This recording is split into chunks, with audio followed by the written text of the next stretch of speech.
Bismillahirrahmanirrahim. Assalamualaikum warahmatullahi wabarakatuh. Alhamdulillahi wa kafa.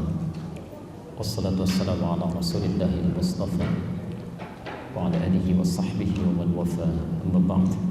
Fa ya ibadallah, usi nafsi wa iyyakum bi taqwallahi faqad faza al-muttaqun. Fala tamutunna illa wa antum muslimun. Faqala ta'ala ya ayyuhalladzina amanu taqullaha haqqa tuqatih wa la tamutunna illa wa antum muslimun. Saudara-saudariku, alhamdulillah hari ini kita masih diberikan kesempatan oleh Allah Subhanahu wa taala untuk menjalani aktivitas kehidupan kita. Semoga hidup kita hari ini mendapat bimbingan dari Allah sehingga aktivitas kita bisa menjadi lebih baik dibandingkan dengan hari-hari sebelumnya. Kita baru saja menunaikan salat zuhur berjamaah. Kita awali dengan bermohon semoga salat yang ditunaikan demikian saudara-saudari kita diterima oleh Allah Subhanahu wa taala. Sebelum kita lanjutkan kajian kita, saya ingin ingatkan satu kaidah yang sangat penting sekali terdapat dalam Al-Qur'an. Setiap orang yang telah menunaikan salat itu oleh Al-Qur'an dibagi pada dua golongan. Dan perhatikan kira-kira sampai siang ini Anda berada di golongan mana? Saya ulang ya. Setiap orang yang telah menunaikan salat, Al-Quran membaginya pada dua golongan. Terdapat di Quran surah keempat An-Nisa ayat 103, posisi paling kanan di pertengahan sedikit.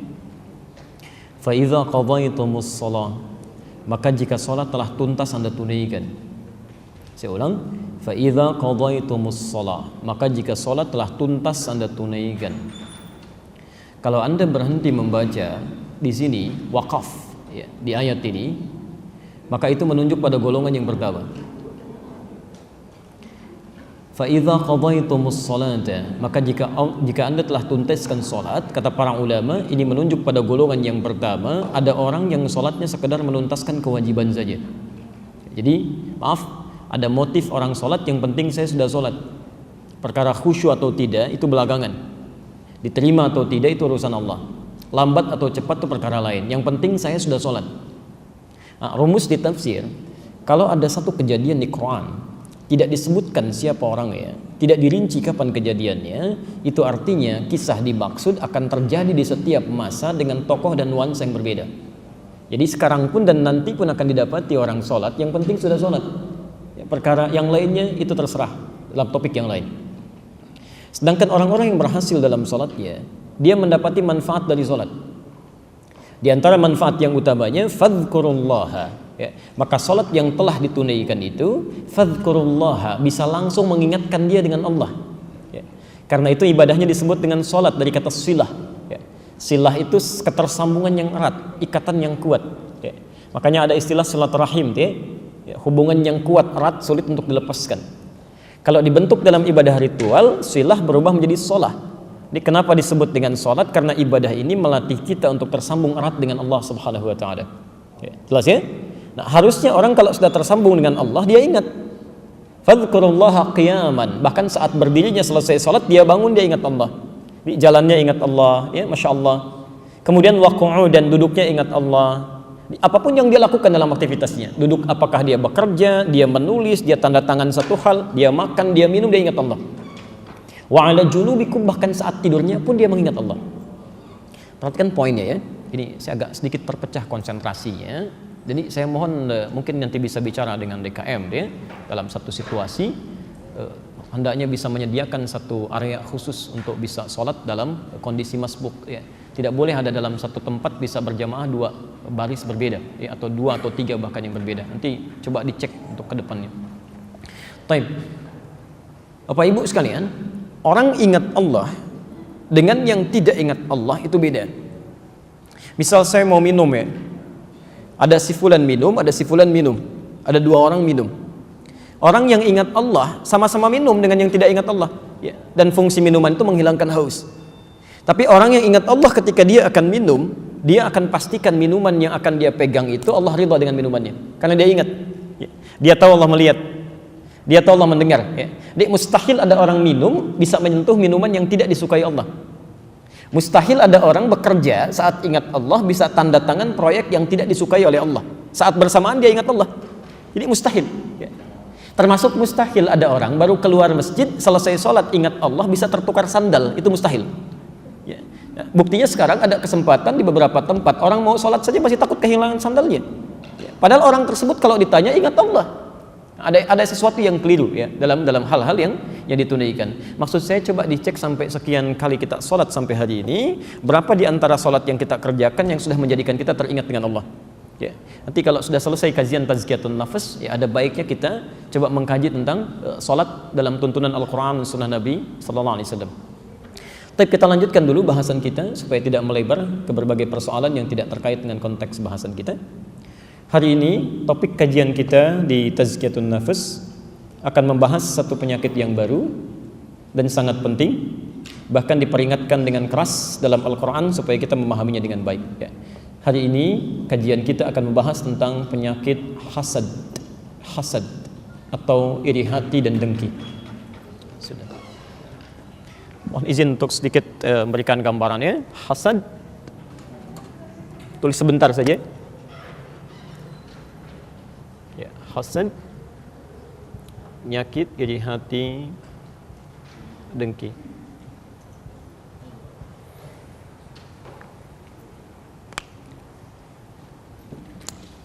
Baik. Saya ingin berikan sebentar manhaj dulu ya, metodologi cara kita belajar supaya kita memahami dulu dengan cara yang sama dan kita bisa ikuti dengan baik insyaallah dengan izin Allah Subhanahu wa taala.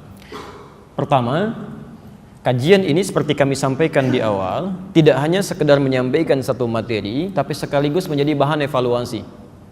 Nanti ketika kita membahas misal ya, materi tentang hasad, iri hati, kita akan gali dari Al-Quran dan Sunnah tentang penyakit ini, sekaligus evaluasi, jangan-jangan kita yang belajar sedang tersentuh dengan penyakit ini. Ya. Nanti di akhir kita akan belajar bagaimana cara mencegah ini datang, atau kalau kita sendiri terkena penyakitnya dan terinfeksi, bagaimana cara mengobatinya. Ya. Mudah-mudahan setelah mempelajari penyakit-penyakit dimaksudkan, kita terbebas dari hal-hal yang tidak diinginkan. Nah, itu yang pertama. Jadi jangan sampai nanti kita telah beberapa seri belajar tentang tazkiyatun nafas, ya catatannya banyak, pengetahuannya luas, tapi penyakit semakin tidak pernah berkurang, ya, atau semakin terinfeksi dengan dalam, itu berbahaya. Yang kedua, cara kita belajar itu akan memfokuskan pada uraian Al-Quran dan petunjuk hadis-hadis Nabi Sallallahu Alaihi Wasallam. Jadi kita mulai dari situ. Ya, jadi bukan teori si fulan, kita ambil Qurannya seperti apa, hadisnya bagaimana, lalu seperti apa para ulama kita menerangkan tentang keterangan Al-Quran dan hadis tadi. Ya. Baru yang ketiga, kita akan nanti ambil kesimpulannya tentang proses pengobatan dan pencegahan yang kita coba ulas dalam kesempatan kali ini. Baik, karena kajian kita akan terfokus pada Al-Quran dan hadis-hadis Nabi, maka kita akan coba mulai biasakan setiap pembahas untuk membahas tentang uraian-uraian Quran dan hadis Nabi-nya. Maksud saya kalau nanti bisa, setiap pertemuan kita, Anda bisa hadirkan mushaf ya. Saya sarankan yang dari rumah supaya nanti dicek. Jadi begitu saya tunjukkan berbeda kalimat, berarti ada masalah di mushafnya gitu. Itu maksudnya. Ya. Taib. Pertama kita ambil dulu dalilnya di Al-Quran, keterangan tentang hasad. Ya. Baru kemudian kita cantumkan di hadis, baru kita ulas.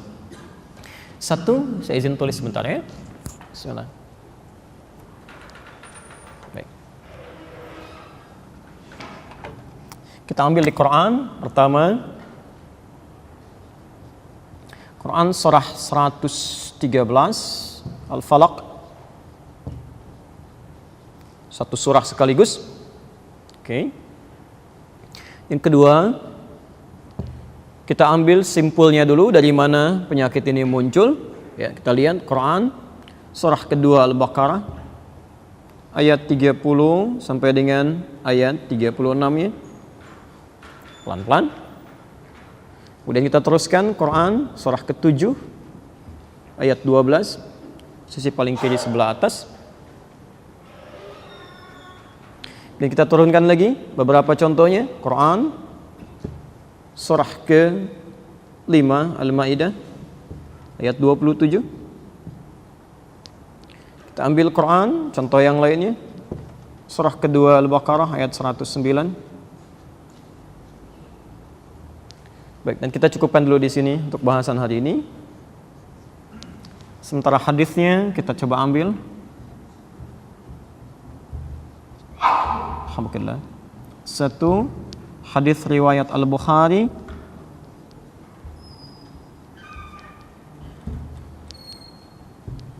bisa ditemukan di nomor hadis 5067. Ya. Hadis yang sama bisa Anda temukan di Riyadhus Shalihin. Kalau nggak punya Sahih Al-Bukhari, lihat Riyadhus Shalihin karya An-Nawawi, ada 1896 hadis. Riyadhus Shalihin nomor hadis 1567 sampai 1569. Kemudian di Abu Daud nomor hadis 4257. Baik. Ini untuk materi kita hari ini ya. Ini untuk materi kita hari ini. Nanti terusan-terusannya kita ambil turunan-turunan ayat dan hadis berikutnya. Baik, bismillahirrahmanirrahim. Kita mulai bahasan kita ya. Ada 5 pokok yang akan kita urai. Ya, 5 pokok. Pertama, kita akan bahas dulu definisi hasad. Apa itu hasad? Ya. Apa itu iri hati? Jangan-jangan pengertian iri hati menurut kita beda dengan yang dimaksudkan oleh Quran. Ya. Jadi kalau Anda tidak pernah mengenal penyakitnya, bagaimana bisa menghindarinya? Ya, bagaimana bisa mengobatinya? Ya. Di bahasan pertama, kita akan bahas poinnya adalah tentang definisi dari kata hasad atau arti kata iri hati menurut Al-Quran dan hadis Nabi. Yang kedua, kita akan bahas tentang sumber penyakit hasad. Ya. Dari mana sumbernya ini? Ya. Anda tidak tahu sumbernya, bagaimana bisa mengobatinya? Bagaimana bisa menghindarinya? Kan? Anda punya, misalnya ada yang merasakan penyakit flu, ditanya gejalanya apa? Apa sebabnya? Dari situ nanti ketika muncul gejalanya bisa kita hindari. Ya. Time.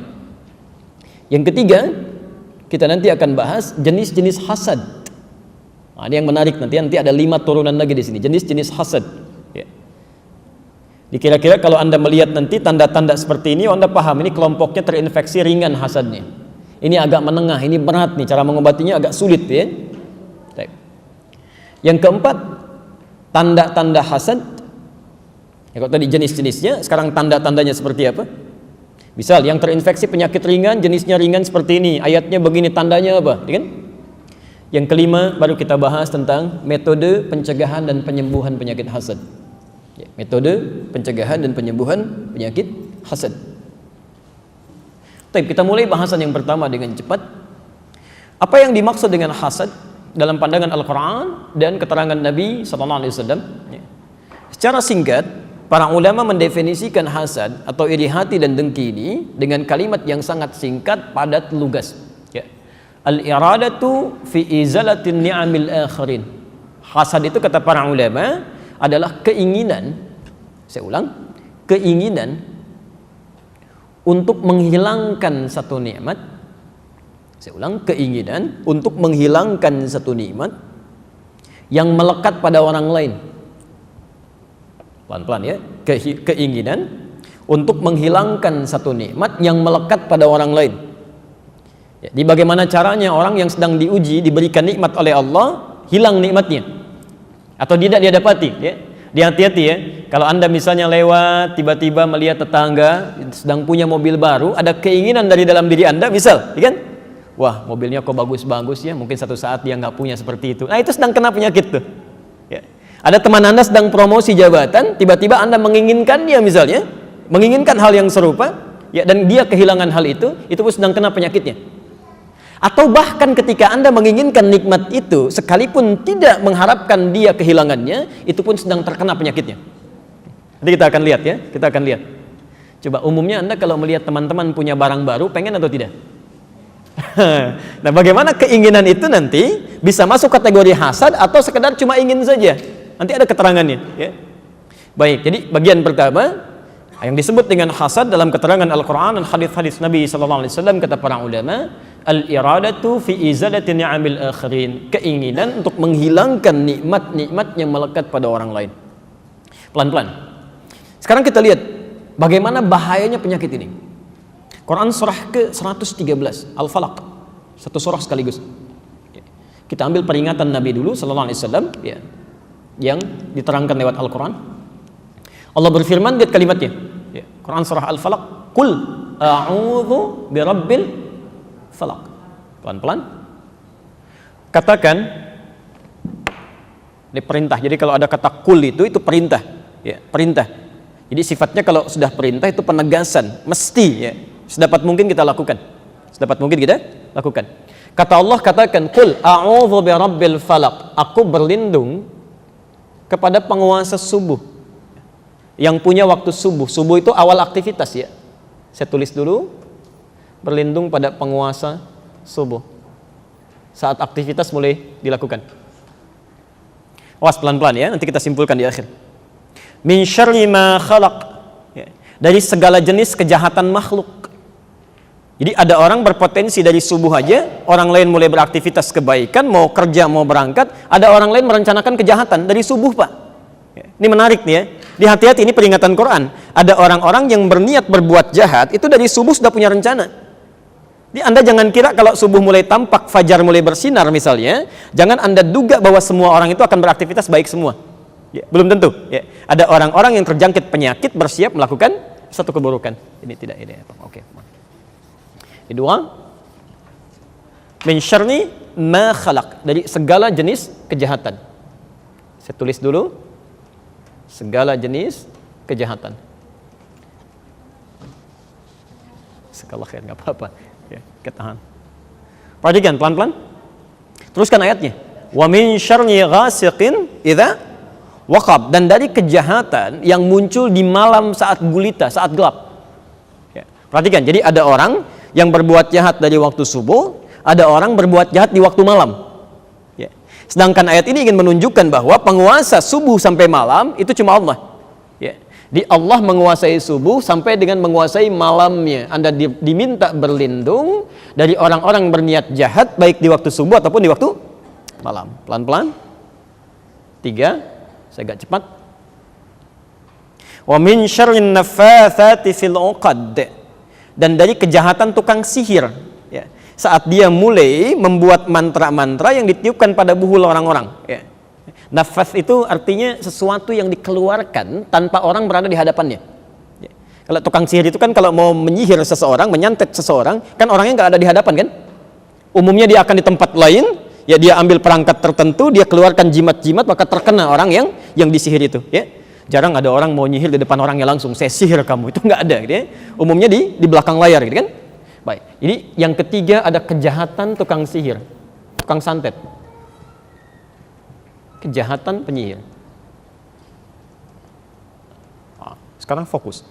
Setelah Allah menerangkan 3 jenis kejahatan ini, yang keempatnya tiba-tiba mengatakan, lihat kalimatnya, wa min syarri hasidin idza hasad, dan dari kejahatan orang yang punya penyakit hasad. Ya, saya ulang. Dan dari kejahatan orang yang punya penyakit hasad, orang yang punya penyakit iri hati, iri, dengki. Apabila penyakitnya sudah mulai muncul. Fokus sebentar, fokus. Ya. Sekarang saya berikan ilmu sedikit ya. Saya berikan ilmu. Yang pertama perhatikan, ini poin penting. Bapak Ibu sekalian, setiap ayat-ayat ini itu disambungkan dengan wawu. Ya. Coba lihat kalimatnya. Qul a'udzu birabbil falaq min syarri ma khalaq wa min syarri ghasiqin idza waqab wa min syarri naffatsatin fil 'uqad wa min syarri hasidin idza hasad. Kalau Anda menemukan kalimat-kalimat dirangkai dengan huruf wawu, itu dalam bahasa Arab, wawu ini dinamakan dengan atful ma'iyyah. Al-'atfu wal ma'iyyah.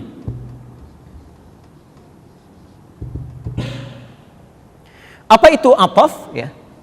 Ataf itu artinya merangkai 2 hal ya, merangkai 2 peristiwa yang berbeda dalam satu hal yang bersamaan, dirangkaikan bersamaan ya.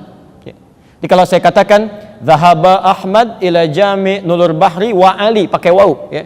Ahmad pergi ke Masjid Nurul Bahri dan Ali, itu artinya Ahmad dan Ali bersamaan jalan. Jelas ya? Kemudian yang kedua ma'iyah ya. Ma'iyah itu artinya menunjuk pada, pelan-pelan, menunjuk pada fungsi yang serupa atau hukum yang sama, setara nilainya ya. Pada kesetaraan nilai. Hati-hati, ini jarang dibahas ini ya. Hati-hati. Di seakan-akan Allah ingin menyamakan, perhatikan, bahayanya penyakit orang iri hati ini.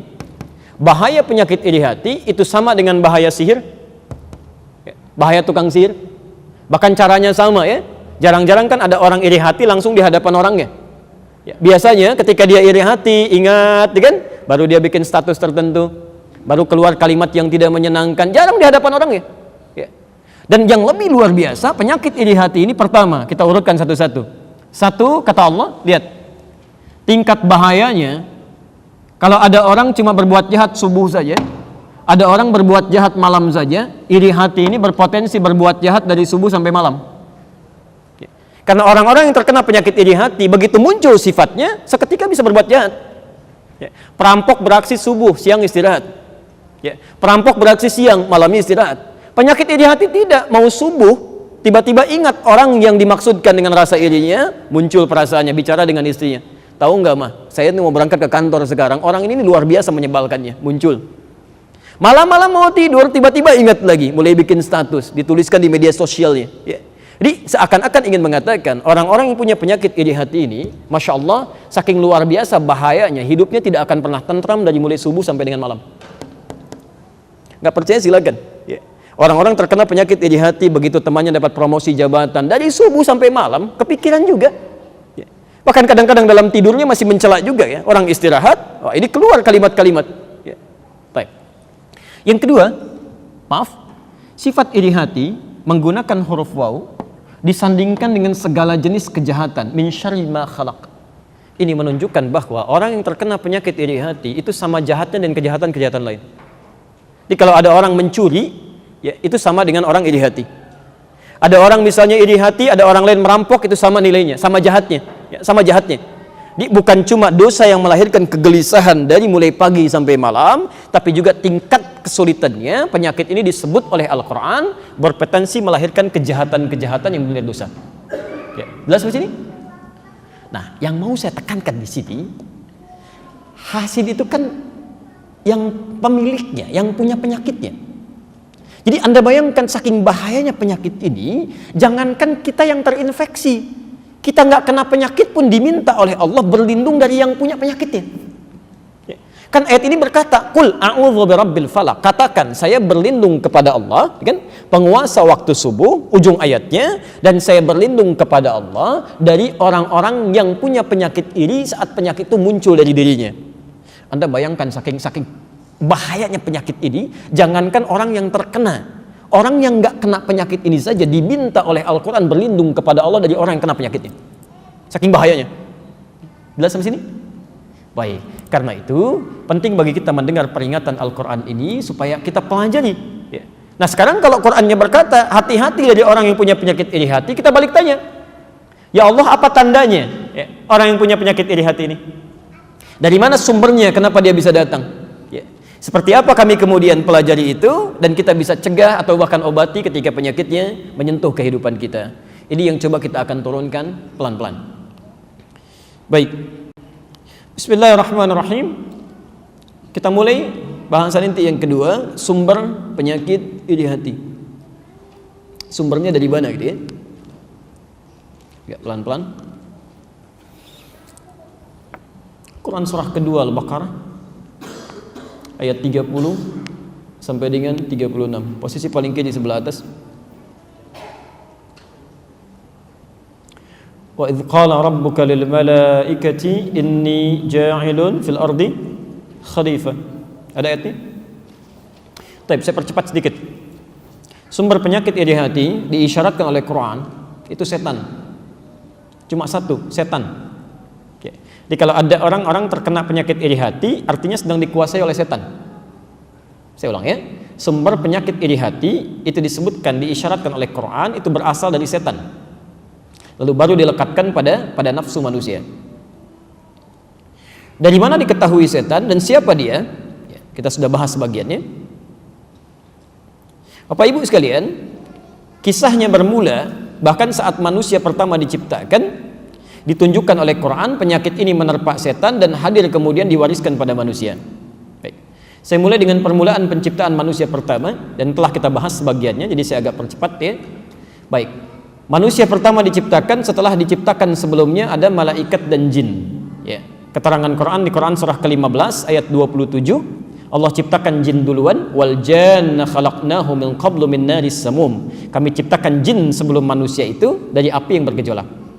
Di ayat ke-28-nya Quran surah ke-15 ayat ke-28 ya, disampaikan wa idz qala rabbuka lil malaikati inni khaliqun basyara. Jadi begitu selesai menciptakan jin ya, kemudian tugasnya diberikan, Allah Subhanahu wa taala menciptakan makhluk baru diberi nama dengan basyar, manusia. Saya agak cepat. Selesai penciptaan ini, diperkenalkanlah kemudian manusia ini kepada kalangan jin dan malaikat akan fungsi penciptaannya. Apa maksudnya Allah menciptakan makhluk ini? Ya. Seperti Allah ciptakan malaikat punya tugas, ya. Allah ciptakan jin punya tugas, dan setiap ciptaan Allah selalu ada manfaatnya. Ya. Tidak ada yang sunyi dari manfaat. Maka di Quran surah kedua Al-Baqarah ayat ke-30 dijelaskan kemudian, wa idz qala rabbuka lil malaikati inni ja'ilun fil ardi khalifah. Ketika Allah berfirman pada malaikat dan jin yang hadir pada saat itu, ya, saat perkenalan manusia pertama ini, disampaikan saya akan menjadikan makhluk ini sebagai khalifah di bumi. Jelas di sini? Pelan-pelan. Singkatnya kemudian Allah tampilkan kepada dua makhluk ini, malaikat dan jin, kelebihan manusia ini. Ya. Bagaimana dengan pengetahuannya, bekal-bekal menjadi khalifahnya. Ketika dipresentasikan di ayat 31, gitu kan? Kemudian ditawarkan pada malaikat dan jin, ditanyakan, kalian bisa nggak seperti itu? Ya. Ternyata tidak punya kemampuan. Ya. Sampai malaikat mengatakan, qalu subhanaka la ilma lana illa ma 'allamtana innaka antal alimul hakim. Ya. Ya Allah, cuma engkau, gitu kan, yang bisa memberikan pengetahuan dengan segala hikmahmu, kami tidak mampu. Ayat 33 yang diperintahkan Adam kemudian untuk menampilkan pengetahuan-pengetahuannya secara lebih luas. Saya persingkat, di ayat 34. Nah, ini mulai. Ketika telah nampak kemuliaan Adam ini, pelan-pelan, padahal diciptakan dari materi yang tidak sebanding, tidak kalah hebat dengan malaikat dan jin. Ya. Malaikat diciptakan dari bahan materi yang sangat bagus, luar biasa, cahaya. Sedangkan jin tadi dari api kan ya. Makhluk ketiga diciptakan dari bahan materi yang lebih rendah dari yang pertama dan kedua tadi, ya, dari saripati tanah. Ya. Allah ingin menampakkan tidak setiap ciptaan Allah yang dianggap rendah itu bisa kecil, barangkali nilainya tinggi, gitu ya. Nah, maka ketika seluruhnya menyadari bahwa Adam punya ilmu yang tinggi, dimintalah hormat kepada makhluk ini. Ya. Hormat ini, maaf ya, bukan tujuan untuk mengagungkan Adam, bukan, tapi menunjukkan ketaatan kepada Allah Subhanahu wa taala. Ya. Di fungsi sujud kepada Adam ketika dimintakan itu bukan untuk mengangkat Adam, bukan, tapi menunjukkan ketaatan malaikat dan jin kepada Allah ketika diperintahkan. Nah, disinilah muncul persoalan. Wa idz qulna lil malaikati isjudu li adama fasajadu illa iblis. Ketika kami perintahkan pada seluruh malaikat dan jin untuk sujud kepada Adam sebagai penghormatan, fasajadu, semuanya sujud kecuali iblis. Pertanyaannya, siapa iblis ini? Saya sudah pernah terangkan dulu ya. Dijawab di Quran surah ke-18 Al-Kahf ayat 50. Posisi paling kanan di pertengahan sedikit. Kalimatnya sama. Wa idz qulna lil malaikati isjudu li adama fasajadu illa iblis. Ketika kami perintahkan seluruh malaikat dan jin untuk hormat kepada Adam dengan perintah kami, semua sujud kecuali iblis. Siapa iblis ini? Kana minal jinni fa fasaqa an amri rabbi. Dia bukan golongan malaikat tapi golongan jin yang hadir pada saat itu, yang menyimpang dari perintah Allah. Kenapa jin ini menyimpang? Kembalikan ke Al-Baqarah 34. Aba, dia enggan untuk sujud. Wastakbar, ya, dia sombong, tidak mau hormat kepada Adam atas perintah Allah. Tapi sombongnya ini kenapa, gitu kan? Kenapa sombongnya? Kita harus cari. Ya. Apakah sombongnya karena hal tertentu atau ada sedang penyakit melekat pada dirinya? Maka dijawablah kemudian sifat sombong ini dengan satu penyakit yang luar biasa. Quran surah ke-7 ayat ke-12. Posisi paling kiri sebelah atas di mushaf standar. Lihat kalimatnya. Qala ma mana'aka alla tasjuda idh amartuk. Allah kemudian menyampaikan kepada iblis, kepada jin tadi, apa yang menyebabkan kau tidak mau sujud ketika saya perintahkan? Perhatikan poinnya, Bu, ya, Pak, ya. Lihat kalimat Qurannya. Ketika saya perintahkan. Ini sebetulnya semua ibadah itu Itu Allah nggak butuh. Maaf, itu tidak butuh. Jadi kita semua tidak sujud pun tidak sholat kepada Allah, semuka bumi, itu tidak akan menurunkan derajat Allah sebagai Tuhan. Allah tetap Tuhan, nggak akan berkurang kemuliaannya. Ya. Tapi semua ibadah yang diperintahkan, diminta, dikerjakan, itu hanya menunjukkan ketaatan kita saja sebagai seorang hamba. Ya. Kita yang perlu. Nah, ketika Allah tanyakan, kamu kenapa nggak mau sujud? Ya. Sebetulnya Allah Maha tahu, nggak dijawab pun sudah ketahuan. Hanya untuk menerangkan nanti kepada kalangan malaikat, kepada kalangan jin yang ada pada saat itu, termasuk kita saat ini. Ini loh penyebabnya, yang menyebabkan dia bisa menyimpang dari ketentuan Allah. Jadi kalau ada orang-orang terkena penyakit ini nanti, Anda mesti waspada, Anda punya potensi menyimpang nantinya. Itu maksudnya. Ya. Maka ditanyakan kepada jin ini, kenapa? Ini kan kamu tidak mau sujud kepada Adam ketika saya perintahkan. Lihat kalimatnya. Alhamdulillah. Ana khairum minhu. Khalaqtani min narin wa khalaqtahu min tin. Saya lebih hebat dibandingkan dia. Saya lebih bagus, ya, lebih baik dibanding dia. Engkau ciptakan saya dari bahan yang lebih bagus dari dia, dari api. Sedangkan engkau ciptakan dia dari bahan saripati tanah saja. Insya Allah, pelan-pelan. Kalau dibaca sekilas, kelihatannya sifat sombong yang muncul. Tapi kalau Anda baca runtutan ayatnya dengan yang lainnya, sebetulnya sifat ini muncul bukan karena cuma sujudnya, ya. Karena iblis ini, jin ini menginginkan dia yang dipilih menjadi seorang khalifah. Kembalikan ke ayat 30 tadi Al-Baqarah. Seolah-olah bahasanya begini, kenapa yang ditunjuk jadi khalifah dia bukan saya? Saya kan lebih hebat. Bahan saya lebih bagus, kemampuan saya lebih tinggi, kan? Kenapa nggak dipilih saya? Kok dipilihnya dia? Jelas ya? Jadi saat yang bersamaan, makhluk ini menginginkan nikmat yang melekat kepada Adam itu hilang. Dia ingin ambil itu. Lebih baik bukan Adam yang mendapati, saya yang harus dapat, dan nikmat Allah yang dititipkan kepada Adam itu mesti hilang. Saat penyakit ini muncul pada dirinya, perhatikan, saya agak lambat sekarang ya. Perhatikan sini. Ibu dan bapak sekalian, dalam bahasa Arab, kalau ada sesuatu yang kotor misal, kemudian ditutup dengan yang baik-baik. Ya, dengan pakaian misalnya, supaya tidak nampak ditutup. Maka bahasa Arabnya disebut dengan labasa atau labisa. Karena itu pakaian kita disebut dengan libas ini. Libas. Kenapa dinamakan dengan libas? Karena pakaian ini menutup aurat yang tidak baik untuk ditampilkan atau aib yang tidak mau kelihatan. Ya? Di sesuatu yang kotor, yang tidak bagus, Anda tutup dengan yang baik-baik. Itu bahasa Arabnya dari labisa. Ya. Penutupnya dikenal dengan libas. Quran surah ke-7 ya, Al-A'raf dari ayat 27 atau bahkan dari 26 sampai 31. Walibasut taqwa dzalika khair. Ya, silakan catat, lain waktu Anda lihat lagi. Tapi kalau ada yang baik-baik, misal ini bagus ya, bersih. Ini bersih. Kemudian ditutup dengan yang kotor. Masya Allah, sesuatu yang bersih ditutup dengan kain yang kotor ya. Maka kalimatnya ditukar.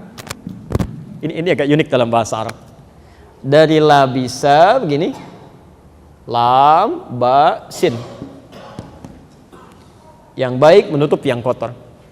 Tapi kalau ada yang kotor ditutup oleh yang baik ditutup oleh yang kotor-kotor, maka huruf ba-nya ini pindah ke depan. Jadi balasa, ba-nya pindah ke depan, ba, lam, sin. Itu tandanya yang kotor sedang menutup yang baik. Nah, kalau kainnya sudah menutupi, misal kotorannya menutupi yang baik-baik, maka yang terkena tutupan itu dirubah namanya menjadi iblis. Dari sini muncul kata iblis. Maksud nama iblis itu adalah sosok yang sedang tertutup oleh sifat-sifat yang buruk. Asalnya baik. Asalnya baik. Ya. Jadi Anda jangan kira kalau jin ini, ya, maaf, asalnya pembangkang, bukan. Asalnya baik, Pak. Ya. Dari mana indikasi baiknya? Quran surah ke-18 ayat 50 tadi menjelaskan, kana minal jinni adalah dia termasuk jin yang sangat taat, fafasaqa. Maka dia mulai menyimpang.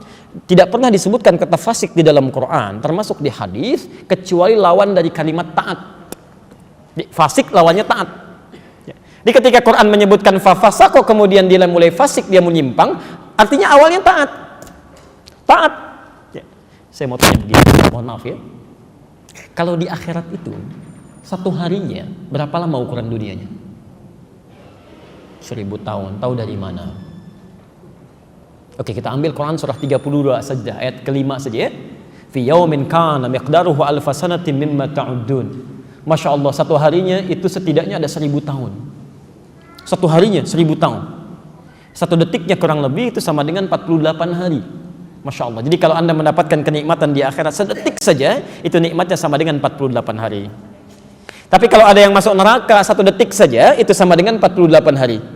Ya. Awas jangan main-main ya. Dulu ada orang-orang Yahudi ketika diingatkan dengan ancaman neraka, dia mengatakan, ya, perhatikan kalimatnya, nggak apa-apalah, paling-paling kalau masuk neraka cuma beberapa hari aja. Al-Baqarah ayat 80, Quran surah kedua Al-Baqarah ayat 80, posisi paling kiri sebelah atas. Ya. Wa qalu lan tamassana an-naru illa ayyaman ma'dudah. Ya. Dan mereka berkata, lan tamassana an-naru, kalau masuk neraka paling sebentar, nggak akan disentuh oleh neraka, illa ayyaman ma'dudah, paling sebentar. Kalau kalimat ma'dudah itu alifnya pendek, ma'dudah pendek bacaannya, itu artinya kalimat yang disampaikan belum bisa dipastikan. Jadi kalau balik ditanya, misal ya, nggak akan masuk neraka paling beberapa hari aja, ditanya berapa hari, ya paling beberapa hari lah, dia sendiri belum bisa memastikan. Tapi dia menganggap ringan gitu ya, paling beberapa hari, dari situ diangkat ke surga lagi. Ya, Masya Allah. Ada bahkan sebagian mereka memastikan, paling 1 hari, 2 hari, 3 hari. Ya. Ali Imran, Quran surah ketiga, ayat 24, posisi paling kanan sebelah atas. Dzalika bi annahum qalu lan tamassana an-naru illa ayyaman ma'dudat. Alifnya panjang. Perhatikan dua kalimat yang sama, yang satu alifnya tidak ada, pendek, ma'dudah, yang satu panjang, ma'dudat. Masya Allah. Paling-paling cuma 1, 2, 3 hari aja, lebih pasti kata mereka. Awas, saya kasih ilmu sebentar ya, pelan-pelan. Bapak Ibu sekalian, memang ada keterangan di Quran dan di hadis, ada orang-orang yang tidak kekal di neraka. Ada. Jadi di Quran sendiri kalimat neraka itu dibagi dua, ada yang kekal sifatnya khalidina fiha, ada yang tidak. Ya. Termasuk keterangan Nabi, ini tambahan aja ya, mohon izin, tambahan Al-Bukhari, hadis riwayat Al-Bukhari, Sahih Al-Bukhari, bab 15, bab ke-15, hadis nomor 22. Ya. Kalau Anda punya kitab aslinya, itu ada 4 jilid yang pakai tahqiq deh, halaman 31, bab ke-15, kemudian hadis nomor 22, posisi sebelah kiri di pertengahan dari Abu Sa'id Al-Khudri. Dari Abu Sa'id Al-Khudri. Judul babnya Tafadhulu Ahlil Iman fil A'mal. Ya. Tafadhulu Ahlil Iman fil A'mal. Bab tentang berlomba-lomba mendapatkan kemuliaan ya, bagi ahli iman dalam beramal saleh. Di hadis itu kalimat Nabi yang pertama disampaikan adalah yadkhulu ahlul jannatil jannata. Ahli surga pasti akan masuk ke surga. Wa yadkhulu ahlun narin nara, dan ahli neraka pasti akan masuk ke neraka. Thumma yaqulullahu ta'ala, kemudian Allah berfirman kepada sebagian yang masuk neraka. Ya. Pelan-pelan. Akhriju katanya. Ya. Akhriju, keluarkan mereka dari neraka. Akhriju minan nar. Keluarkan, sudah selesai saatnya.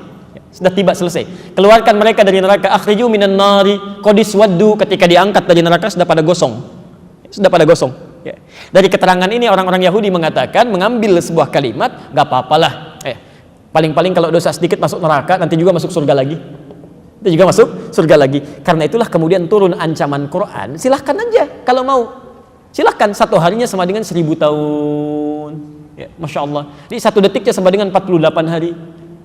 Siksa paling ringan di neraka itu ada di Quran surah keempat An-Nisa ayat 56, posisi paling kanan, agak ke atas sedikit. Innal ladzina kafaru bi ayatina sawfa nuslihim nara. Kalau ada orang ingkar terhadap kami akan celupkan nanti ke neraka kalau dia tidak mau taubat. Ya. Maaf Bapak Ibu sekalian, nusli itu kalau dalam bahasa Arab itu seperti bikin teh celup. Pernah bikin teh celup? Kan dimasukin diangkat lagi ya, masukin diangkat lagi. Nanti di akhirat nanti ada orang disiksa di neraka, paling ringannya itu kayak teh celup, dimasukin diangkat lagi. Jadi ada tugas malaikat yang tugasnya cuma celupin angkat, celupin angkat. Kullama nadijat juluduhum, ketika dimasukkan dicelupkan itu hancur semuanya, kulit-kulitnya semua habis itu. Ya. Baddalnahum juludan ghairaha, diangkat sembuh lagi. Ya. Kan kalau dalam dunia kesehatan itu indra paling peka perasa kan kulit. Ya. Makanya disebutkan kulit. Begitu dihancurkan, ya, diangkat lagi sembuh lagi, hancurkan sembuh lagi. Itu 1 detiknya begini sama dengan 48 hari.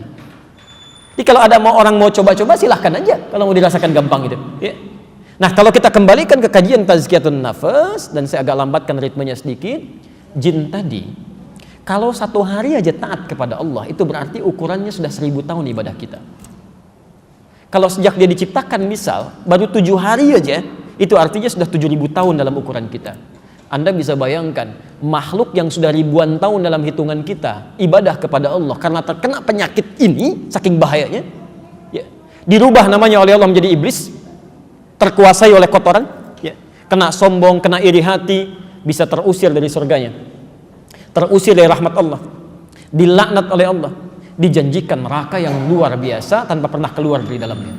Jadi Anda bayangkan kalau jin yang sangat taat saja terkena penyakit iri hati bisa demikian luar biasa dahsyat azabnya, maka bagaimana dengan manusia yang tidak sekuku amalannya? Jelas ya? Karena itulah hati-hati. Hal pertama yang dilakukan, awas hati-hati, hal pertama yang dilakukan oleh makhluk ini ketika nanti diturunkan oleh Allah ke bumi bersama Adam, bersama Hawa, itu bagaimana caranya kemudian membawa penyakit ini dilekatkan kepada anak cucu Adam, supaya mereka setidaknya mendapatkan bagian yang sama dari murka Allah yang telah diberikan kepada makhluk ini. Jelas ya? Jadi pada asalnya setiap manusia yang terlahir membawa sifat-sifat kebaikan. Kata Nabi, kullu mauludin yuladu alal fitrah. Ya. Di antara hal yang menjadikan kita menyimpang, dibawa penyakit oleh setan, ditunjukkan kepada kita, dan salah satu penyakitnya dikenal dengan hasad. Ya. Di kesimpulan dari ayat tadi, pelan-pelan, sumber penyakitnya dari mana? Setan. Pelan-pelan. Yuk kita turunkan. Bagaimana kemudian setan menebarkan penyakit ini kepada anak cucu Adam? Hati-hati ya. Jadi sebelum nanti diturunkan iblis, kita sudah bahas ini dengan sangat detail dulu ya. Itu berjanji dulu iblis di hadapan Allah. Saya akan goda semua anak cucu Adam dari depan, dari belakang, dari kanan, dari kiri, dari semua sisi yang mungkin ya, supaya mereka tersesat mendapatkan murkamu, dan kau tidak akan dapati kebanyakan mereka bersyukur kepadamu. Maka mari kita lihat pelan-pelan. Adam turun ke bumi, Hawa juga turun ke bumi. Quran surah kedua Al-Baqarah dari ayat 36 sampai ayat 38. Yang paling cepatnya ayat 38-nya, qul nahbitu minha jami'a, turun kalian semua ke muka bumi. Fa imma ya'tiyannakum minni huda faman tabi'a hudaya fala khaufun 'alaihim wa lahum yahzanun. Ya. Nanti di bumi kami berikan petunjuk, ikuti petunjuk ini, ya kan? Kalau Anda bisa berpegang teguh pada petunjuk ini, maka tidak akan pernah merasa sedih dan nestapa dalam kehidupan. Ya. Mohon maaf ibu bapak ya, kalau satu saat kita memiliki persoalan itu terus mendera kita, tidak pernah selesai, membuat kita sedih. Jangan-jangan yang bukan menyelesaikan persoalannya bukan karena kemampuan kita kurang harta benda atau kedudukan, tidak. Barangkali maaf kita nggak pernah baca petunjuknya. Ya. Jadi kata Allah, kami turunkan hudan, petunjuk, baca itu supaya hidupnya mudah. Ya. Dan hudan itu disebut oleh Quran, maaf agak cepat, hudan disebut oleh Quran di surah ke-2 Al-Baqarah ayat 185. Posisi paling kiri di pertengahan. Saya turunkan sedikit ya, fokus ini. Tadi kan kata Allah turun semuanya ya. Di Adam turun, Hawa turun, iblis turun kan, setan turun. Nah dari yang semua turun ini kata Allah, kami berikan Adam kepada kamu dan keluargamu nanti petunjuk, disebut hudan ya. Kalau diikuti petunjuk ini, fala khaufun 'alaihim, hidupnya tidak akan pernah gelisah, tenang aja kan. Walahum yahzanun, dan tidak akan pernah bersedih, nikmat hidupnya. Di Al-Baqarah 185 untuk umatnya Nabi Muhammad, hudan ini disebut dengan Quran. Syahrul Ramadan alladzi unzila fihil Quran hudan, ya, hudan linnas. Di bulan Ramadan kami turunkan Al-Quran sebagai petunjuk kehidupan bagi manusia. Maaf, maksud saya kalau saya agak cepat, kalau Bapak Ibu seringkali membaca Al-Quran, dipahami isinya, dipraktekkan dalam kehidupan, itu insya Allah tidak akan pernah ada yang susah hidupnya. Pasti mudah. Pasti mudah. Di ujung ayat itu kan mengatakan begini, yuridullahu bikumul yusra wala yuridu bikumul usra. Kami menginginkan hidup manusia semuanya mudah. Kami nggak pengen hidup manusia susah. Jadi kalau ada manusia susah hidupnya, apalagi orang Islam hidupnya susah, di kantor sulit, di rumah sulit, di pekerjaan sulit, kehidupan sosial sulit. Yang salah bukan Allah, yang salah kita. Kenapa nggak dibaca petunjuknya? Ya, dan saya pernah uraikan di sini kan dengan cepat, dari Al-Fatihah sampai dengan An-Nas itu isinya semua aktivitas kehidupan kita. Demi Allah saya katakan, tidak ada satupun aktivitas kita yang tidak disebutkan teknis petunjuknya di Quran. Tidak ada. Ada isyaratnya. Nah, saya mau teruskan agak cepat. Ketika Adam turun ke muka bumi, ya, maaf, Adam dengan Hawa turun terpisah. Ya, konon Adam diturunkan daerah sekitaran India, dan Hawa konon diturunkan daerah yang sekarang disebut dengan Jeddah. Ya, Jeddah itu bahasa Arab yang kalau diterjemahkan berarti nenek ya.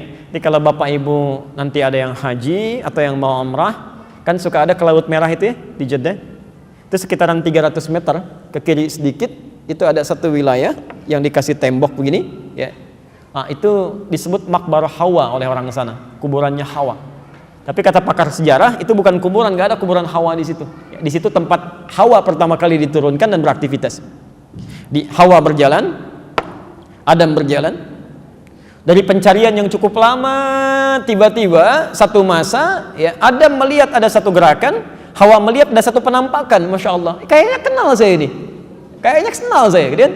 Ya, kenal dalam bahasa Arab disebut dengan Arafah.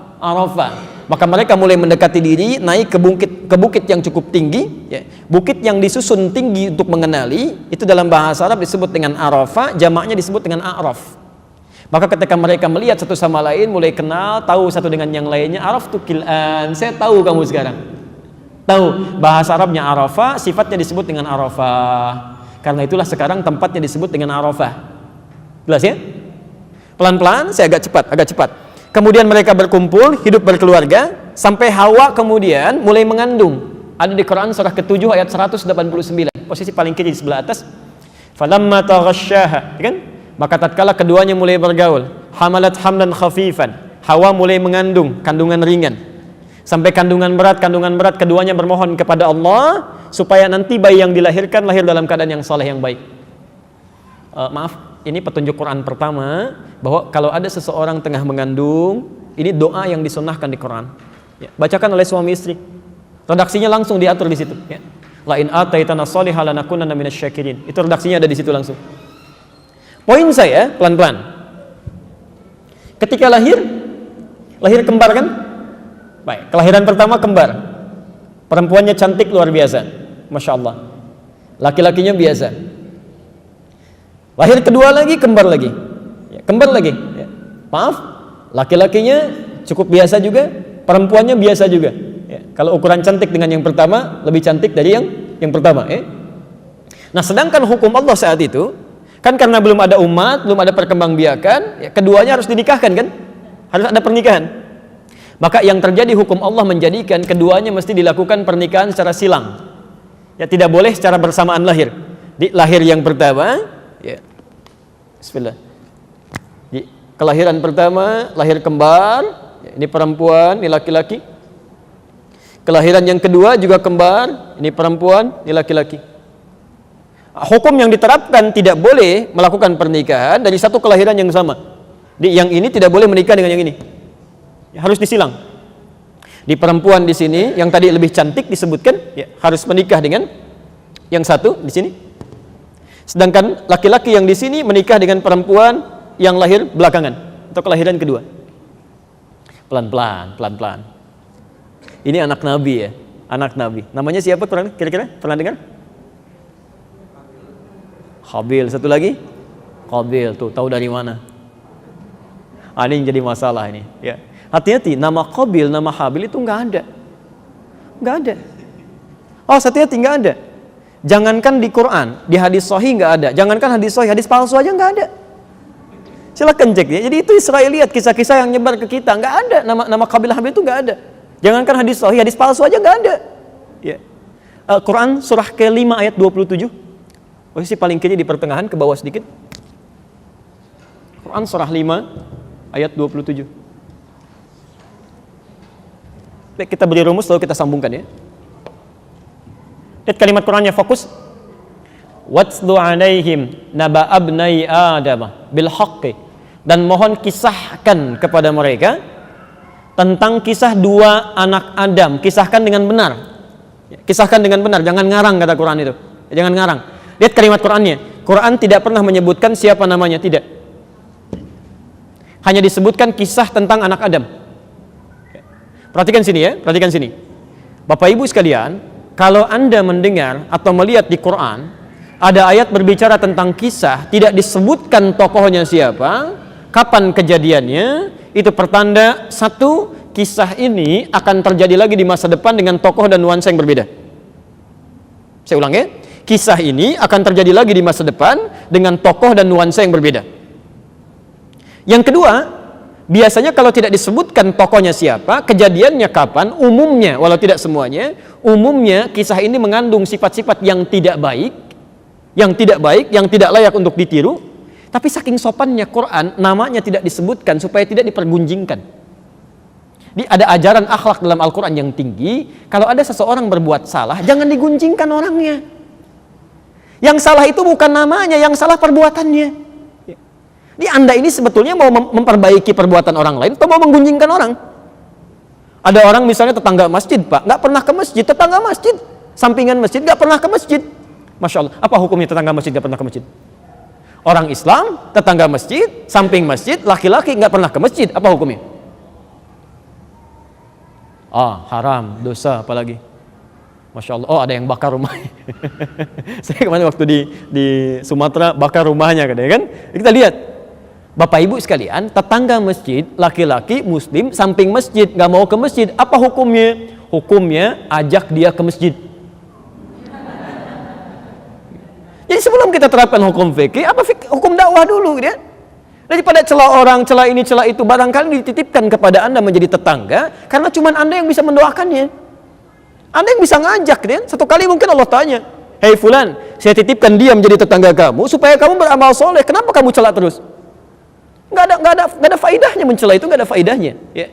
Di kata bahasa Quran ini, minimal doakan dia. Ajak dia dengan kebaikan. Jadi kalau Anda temukan kisah-kisah buruk di Quran itu jarang sekali disebutkan. Ya. Maaf, siapa? Yang perempuan yang menggoda Nabi Yusuf siapa dia? Tuh, sudah salah lagi. Silakan cek, nggak ada di Quran Zulaikha, nggak ada. Ya. Disebutkan Imra'atul Aziz, Imra'atul Aziz. Ya, Masya Allah, dari ayat 29 sampai ayat 31-nya itu. 31 paling kanan sebelah atas.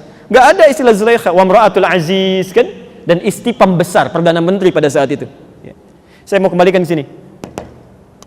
Lihat sini, kembali ke tadi, ke awal. Iblis berjanji saat sebelum diturunkan, saya akan goda semua anak cucu Adam. Saya akan turunkan keburukan-keburukan supaya menyimpang dari perintah Allah, seperti pernah saya kerjakan. Maka ketika terjadi ini, Bapak Ibu sekalian, penyakit pertama iri hati yang dimiliki iblis ternyata diturunkan pada dua anak Adam yang lahir ini. Ya. Hati-hati, anak Nabi aja bisa kena, apalagi yang kita bukan anak Nabi.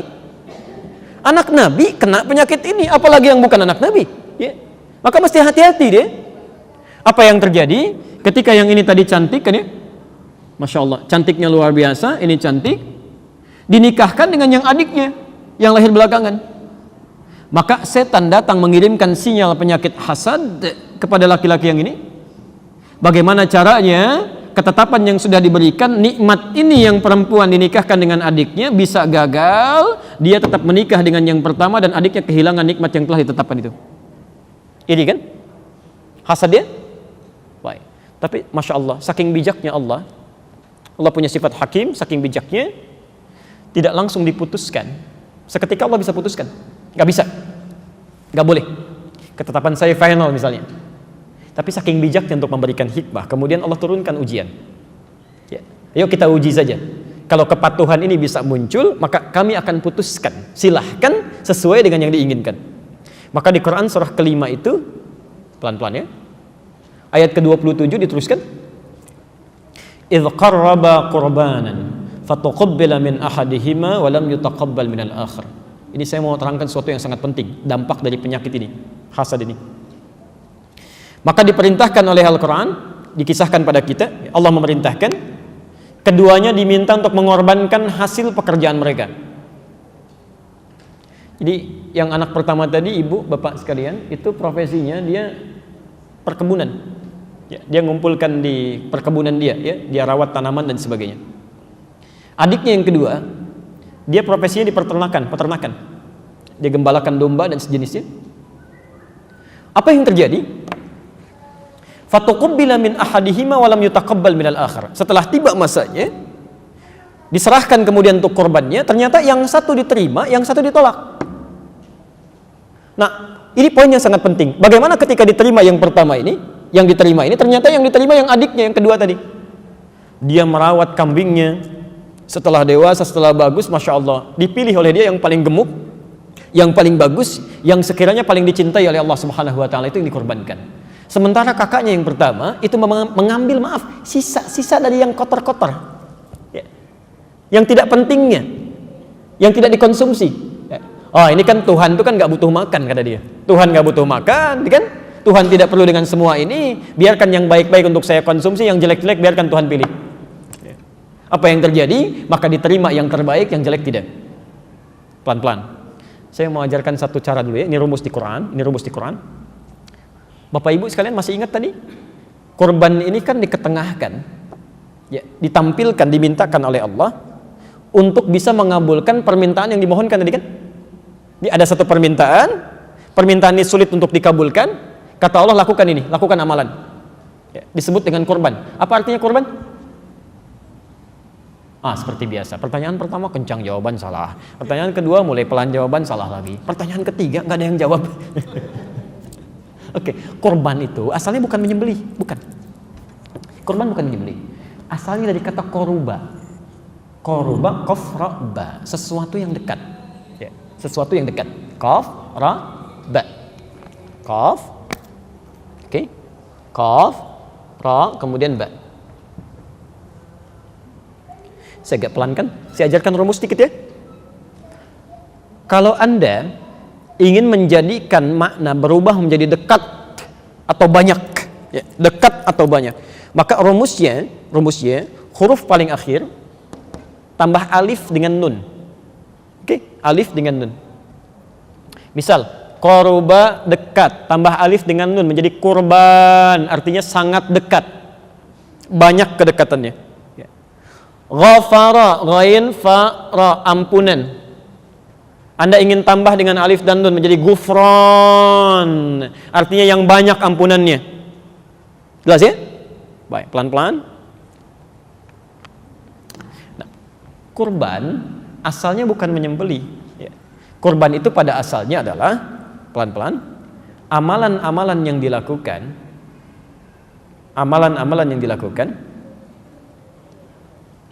untuk lebih mendekatkan diri pada Allah Subhanahu wa Ta'ala.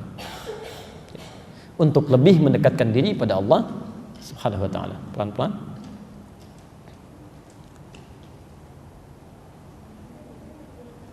Oke, saya mau tanya begini. Biasanya kan hukum kehidupan menyampaikan pesan kepada kita, orang yang dekat dengan pemilik kekuasaan, maka akan lebih mudah mendapatkan akses dan ketenangan kan? Ya. Anda dekat misalnya, maaf ya, dengan seorang pemimpin, maka ketika kesulitan akan lebih mudah kesulitan itu diselesaikan karena kedekatan Anda. Bahkan nggak minta pun bisa ditanya, ya. Apalagi yang dekat dengan Allah. Apalagi yang dekat dengan Allah. Tidak ada yang mustahil bagi Allah. Semuanya bisa terbuka. Sakit yang mustahil bisa sembuh. Ya, kesulitan yang mustahil bisa lepas. Ya, segalanya bisa terkabul. Karena itu ada rumus dalam Al-Quran. Ini dibuka dengan ayat ini, rumus pertama di Quran. Jika Anda memiliki satu hajat, satu keperluan yang sulitnya luar biasa, bahkan mustahil menurut manusia, rumus Qurannya lakukan amalan-amalan yang mendekatkan diri Anda pada Allah. Kalau bisa saya sarankan, lakukan amalan yang umumnya orang tidak melakukannya. Ya. Misal, maaf, orang tidur malam Anda tahajud. Ya. Orang cuma sholat fardu dan tahajud Anda keluarkan semua sholat yang ada di Quran dan hadis. Keluarkan tuh, ya. Coba selama hidup puluhan tahun sudah sholat apa saja? Jangan-jangan masih dikasih kesempatan sholat sampai siang ini karena ada beberapa sholat yang belum pernah dikerjakan. Ya. Kalau baru sholat fardu aja jangan bangga, fardu itu cuma standar. Ya. Kalau baru sholat tahajud, yang lain sudah banyak yang tahajud, ketinggalan. Zaman Nabi bahkan ada yang sampai khatam Quran. Ya. Ketinggalan kita. Coba cek, lihat. Termasuk siang, kalau orang lain makan Anda coba puasa. Kalau cuma puasa Senin, orang sudah puasa Senin Kamis. Kalau Senin Kamis, orang sudah ayamul bid. Anda ayamul bid, jangan dulu bangga, orang ada yang puasa daun. Masya Allah, sehari puasa, sehari tidak dia. Jadi kalau Anda punya sesuatu yang diinginkan, tingkatkan amal soleh supaya lebih dekat dengan Allah. Ini rumusnya. Nanti silahkan cek sendiri ya. Quran surah ke-21, ini sunnah para nabi dulu dan orang-orang soleh. Quran surah ke-21, surah Al-Anbiya dari ayat 83 sampai 92. Ya, nanti cek sendiri. Dari ayat 83 sampai 92. Nanti di situ dikisahkan Pak Ibu sekalian, kisah orang-orang yang luar biasa. Maaf, ada yang sakit, penyakitnya kata para dokter mustahil, sudah give up mereka, hand up, gak mungkin sembuh. Ada yang Masya Allah, maaf, sudah puluhan tahun, ya rambutnya sudah beruban, kemudian fisiknya sudah lemah, istrinya divonis secara medis monopause dan mandul. Alhamdulillah, mustahil punya keturunan. Ada lagi yang masuk ke perut ikan paus, ayat 87-nya sampai 88, wa dhannuni idh dhahaba mughadiba, ya, masuk ke perut ikan paus, Pak. Ya. Ada di sini yang pernah masuk ke perut ikan paus? Tidak mudah itu ya. Suasana pekat, gelap segala rupa. Tapi yang menarik begini, ketika beliau ini diselamatkan dari perut ikan paus, bahasa Qur'annya bukan menyelamatkan, mengeluarkan ikan paus, bukan. Ya, bukan. Najainahu minal ghammi, kami keluarkan dia dari awan gelap yang menyelimuti. Jadi maksudnya nanti di masa depan ada orang yang punya kesulitan sampai seakan-akan gelap matanya itu, tidak harus masuk perut ikan paus. Ya. Anda ada orang iseng di pekerjaan, ada masalah di rumah tangga sampai gelap, capek, ya, keluar matahari bersinar terang tapi keadaan kita kayak gelap, ya, bingung jalan kemana-mana, itu ada, ya, ada amalannya. Dan ujung ayatnya mengatakan kanu yusari'una fil khairat, mereka itu bisa diberikan solusi oleh Allah karena memperbanyak amal kebaikan untuk mendekatkan diri pada Allah. Nah, poin terbesarnya kembali ke Al-Maidah ayat 27, ya. Ketika keduanya menyampaikan amalan-amalan tadi sebagai kurban kedekatan kepada Allah, ternyata yang diterima yang serius, yang jelek tidak. Tapi yang mau saya sampaikan, karena penyakit iri hati tadi sudah diresapkan oleh iblis dalam diri orang yang pertama tadi, kakaknya, ya. Lihat kalimatnya. Qala la aqtulannak. Ketika adiknya diterima korbannya, kalimat yang mengalir di lisannya bukan kalimat selamat ya, ternyata kamu yang diterima. Sudah, rupanya Allah berkenan kamu aja yang menikah dengan dia, misal, ya. Ternyata kalimatnya bukan itu. Kalimat yang keluar, saya bunuh kamu. Saya bunuh kamu. Jadi Bapak Ibu sekalian, iri hati, saking bahayanya, dia bisa menularkan pada organ-organ yang lainnya untuk keluar hal-hal yang buruk. Jadi kalau orang sudah kena sifat iri hati, itu dari lubuk hati yang paling dalam, begitu keluar ke lisan bukan yang baik-baik, lisannya pasti kotor. Coba cek ya, maaf, Anda bertemu teman yang sedang iri hati, pasti kata-katanya kotor semua tuh. Tahu nggak kamu? Padahal saya yang duluan masuk kerja di sana, dia yang dipromosikan. Ya, semuanya buruk aja. Ya, semuanya akan jelek, tidak nyaman gitu. Ya. Masuk ke tangan juga buruk, ya. Masuk ke kaki buruk, ya. Orang jalan biasa-biasa aja, dia jalan cepat-cepat. Kenapa sih kamu cepat-cepat begitu? Itu dia udah datang tuh, saya nggak senang lihat dia. Ya. Banyak hal terjadi. Ya. Ini kalimat muncul, qala la aqtulannak, dijawab oleh adiknya karena adiknya tidak kena penyakit ini. Dia katakan, lihat kalimatnya, innama yataqabbalullahu minal muttaqin. Ini bukan urusan nikah dengan bukan, sudah itu jauh. Ini hanya isyarat dari Allah supaya kita meningkatkan takwa kepada Allah Subhanahu wa taala. Ketika mendengar kalimat itu terjadilah pembunuhan. Anda bisa bayangkan tahapan-tahapannya, iri hati, muncul amalan yang buruk, keluar kata-kata kotor, terakhir terjadi perbuatan yang sangat nista dalam kehidupan. Pembunuhan terjadi pertama kali di muka bumi oleh seorang anak Nabi ketika terkena penyakit iri hati. Jelas di sini? Maka yang mau saya sampaikan, Bapak Ibu sekalian, sumber penyakit ini adalah setan, diturunkan kepada anak cucu Adam. Sekarang persoalannya, bila anak Nabi saja pertama kali bisa terkena dan berbahaya, maka sekarang pertanyaan kita, bagaimana cara mengenali penyakit ini, cara menghindarinya, dan cara mengerti tentang tipu daya setan. Ya. Nanti satu waktu kita belajar tentang setan ya. Betul, penting. Ya, ini saya sering perhatikan begini, kebanyakan orang belajar yang positif. Ya. Maaf, Anda kalau ke sini ke Masjid Nurul Bahri, lewat jalan yang mulus saja misalnya, tidak pernah ketahuan di mana lubangnya. Anda tidak bisa menghindarinya. Ya. Sahabat Nabi namanya Hudzaifah Al-Yamani. Itu dikenal sebagai orang paradoks. Maksudnya kalau orang belajar yang baik-baik, beliau selalu cari lawannya. Ya. Sahabat yang lain tanya, ya Rasulullah bagaimana surga? Beliau tanya, ya Rasulullah bagaimana neraka? Orang lain, ya Rasulullah bagaimana nikmat dunia? Hudzaifah tanya, ya Rasulullah bagaimana alam kubur? Ya. Sahabat teman lain bertanya, kamu kok nanya yang begitu? Ya. Kata Hudzaifah, kalau yang baik-baik itu sudah wajar diketahui, gampang nyarinya. Tapi kalau kita tidak tahu durinya, bagaimana bisa menghindarinya? Ya. Kamu kenal surga, surga bisa diraih. Tapi kalau nggak kenal neraka, bagaimana menghindarinya? Ya. Kalau malam pertama dunia, gampang didapatkan. Malam pertama alam kubur, bagaimana mempersiapkannya? Jelas ya? Nanti banyak setan dalam kehidupan, termasuk di masjid. Hati-hati betul ya. Ada setan masjid, tugasnya 2. Namanya khanzab. Tugas pertama dia menggoda orang sholat, khususnya dalam berjamaah, ada di Abu Daud nomor hadis 666, serta di Al-Bukhari Kitabus Shalah nomor hadis 618. Itu dilukiskan oleh Nabi, dia akan masuk ke sela-sela saf tuh, sela-sela saf. Wadharu furjatin lisyaitan, kata Nabi, kalau Anda membentuk saf, jangan biarkan celah untuk setan masuk. Furjat itu artinya celah yang muncul dari satu sisi yang menempel. Jadi kalau misalnya begini, saya bikin benda begini, ujungnya nempel, ini ada celah ya. Ini furjat namanya. Maaf, orang sholat kan kalau sholat kaki kanannya suka keluar begini ya, kaki kirinya keluar ya, seperti ini. Ini tidak salah, dalam fikih tidak salah. Sholatnya tetap benar, cuma berpotensi digoda setan. Karena kalau yang kanannya kaki kirinya begini menempel, belakangnya kan ada celah. Nah ini yang disebut dengan furjat. Kata Nabi, setan masuk lewat sini. Fayaqulu udhkur kadza udhkur kadza. Dia akan berkata saat seseorang mulai akan bertakbir, ingat ini, ingat itu. Ini Anda jangan kaget, tadi Allah saya katakan, jangan kaget kalau sudah bertakbir begini, tiba-tiba bisa mengingat hal yang tidak ingin kita ingat. Ya. Nggak percaya silahkan nanti, barusan aja pasti begitu tuh. Begitu selesai takbir, Allahu Akbar, semua masuk, padahal nggak pengen tuh. Ya. Bahkan hadisnya mengatakan belum selesai, hatta la yash'ural musalli kam rak'atan yusalli.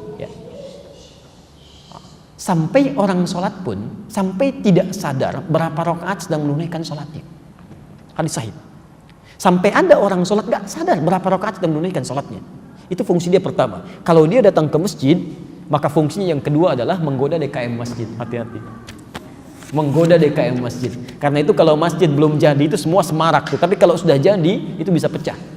Bisa ramai, bisa macam-macam. Ya. Makanya kalau masjid sudah jadi, jangan dulu bikin program belajar fikih masjid. Ya, masjid itu rumah siapa? Bukan rumah kita. Kan masjid rumah Allah. Rumah Allah beda dengan rumah kita.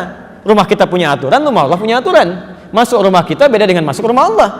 Nah, kalau nggak dipelajari aturannya, merasa seperti rumah kita, repot nanti. Ya, kas masjid dikelola berdasarkan keinginan kita, bukan keinginan Allah. Ya, hukum masjid seperti keinginan kita beda, hukum Allah lain. Ya. Karena itu Bapak Ibu sekalian, kembali lagi, ya kita kembalikan. Sekarang kita akan coba kenali dulu, kita berhenti sebentar di sini ya. Kita jawab beberapa pertanyaan dulu. Materi yang ketiga selanjutnya tentang cara setan ya, meresapkan iri hati dan jenis-jenis penyakit iri hati. Sebelum kita ke sana, kalau masih nanti ada waktu, kita coba jawab dulu beberapa pertanyaan yang masuk. Kalau Anda ada yang mau bertanya, kami persilahkan dulu. Nanti kita teruskan ya.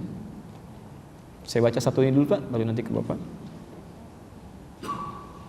Apakah boleh memboikot seorang ibu yang berlaku curang, tidak adil terhadap anak-anaknya, yang berani mengusir anak-anak yang lain demi anak kesayangannya? Berdosakah bila kami anak-anaknya mendiamkan? Masya Allah, antum dilahirkan sama ibunya, dirawat, disayangi, berjuang dengan kesulitan, begitu sudah dilahirkan mendiamkan ibunya. Kenapa mesti begitu? Baik, kita lihat dulu. Satu, Quran surah ke-31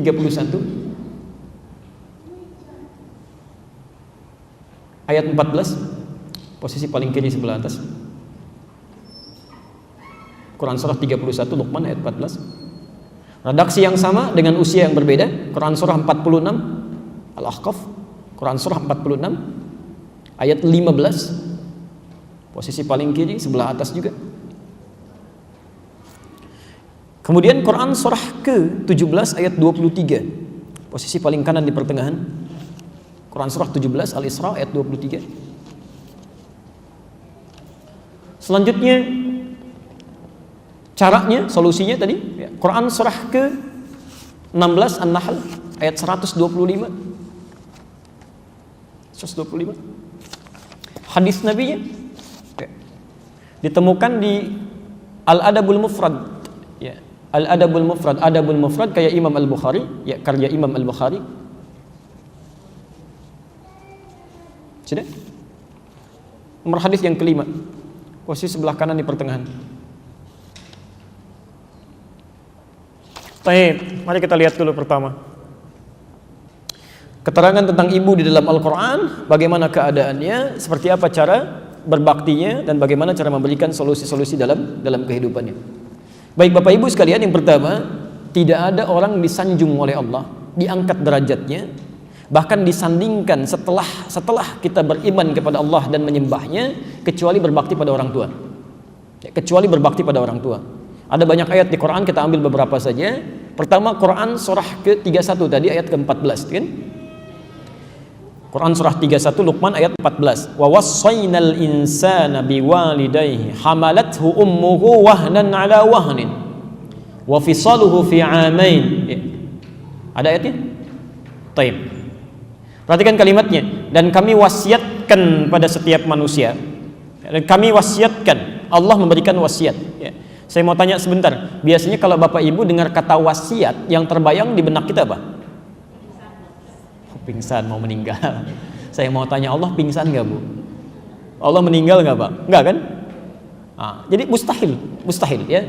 Maaf, Allah maha hidup, tidak mungkin wafat, dan selalu terbebas dari penyakit-penyakit yang tidak baik. Ya, pelan-pelan.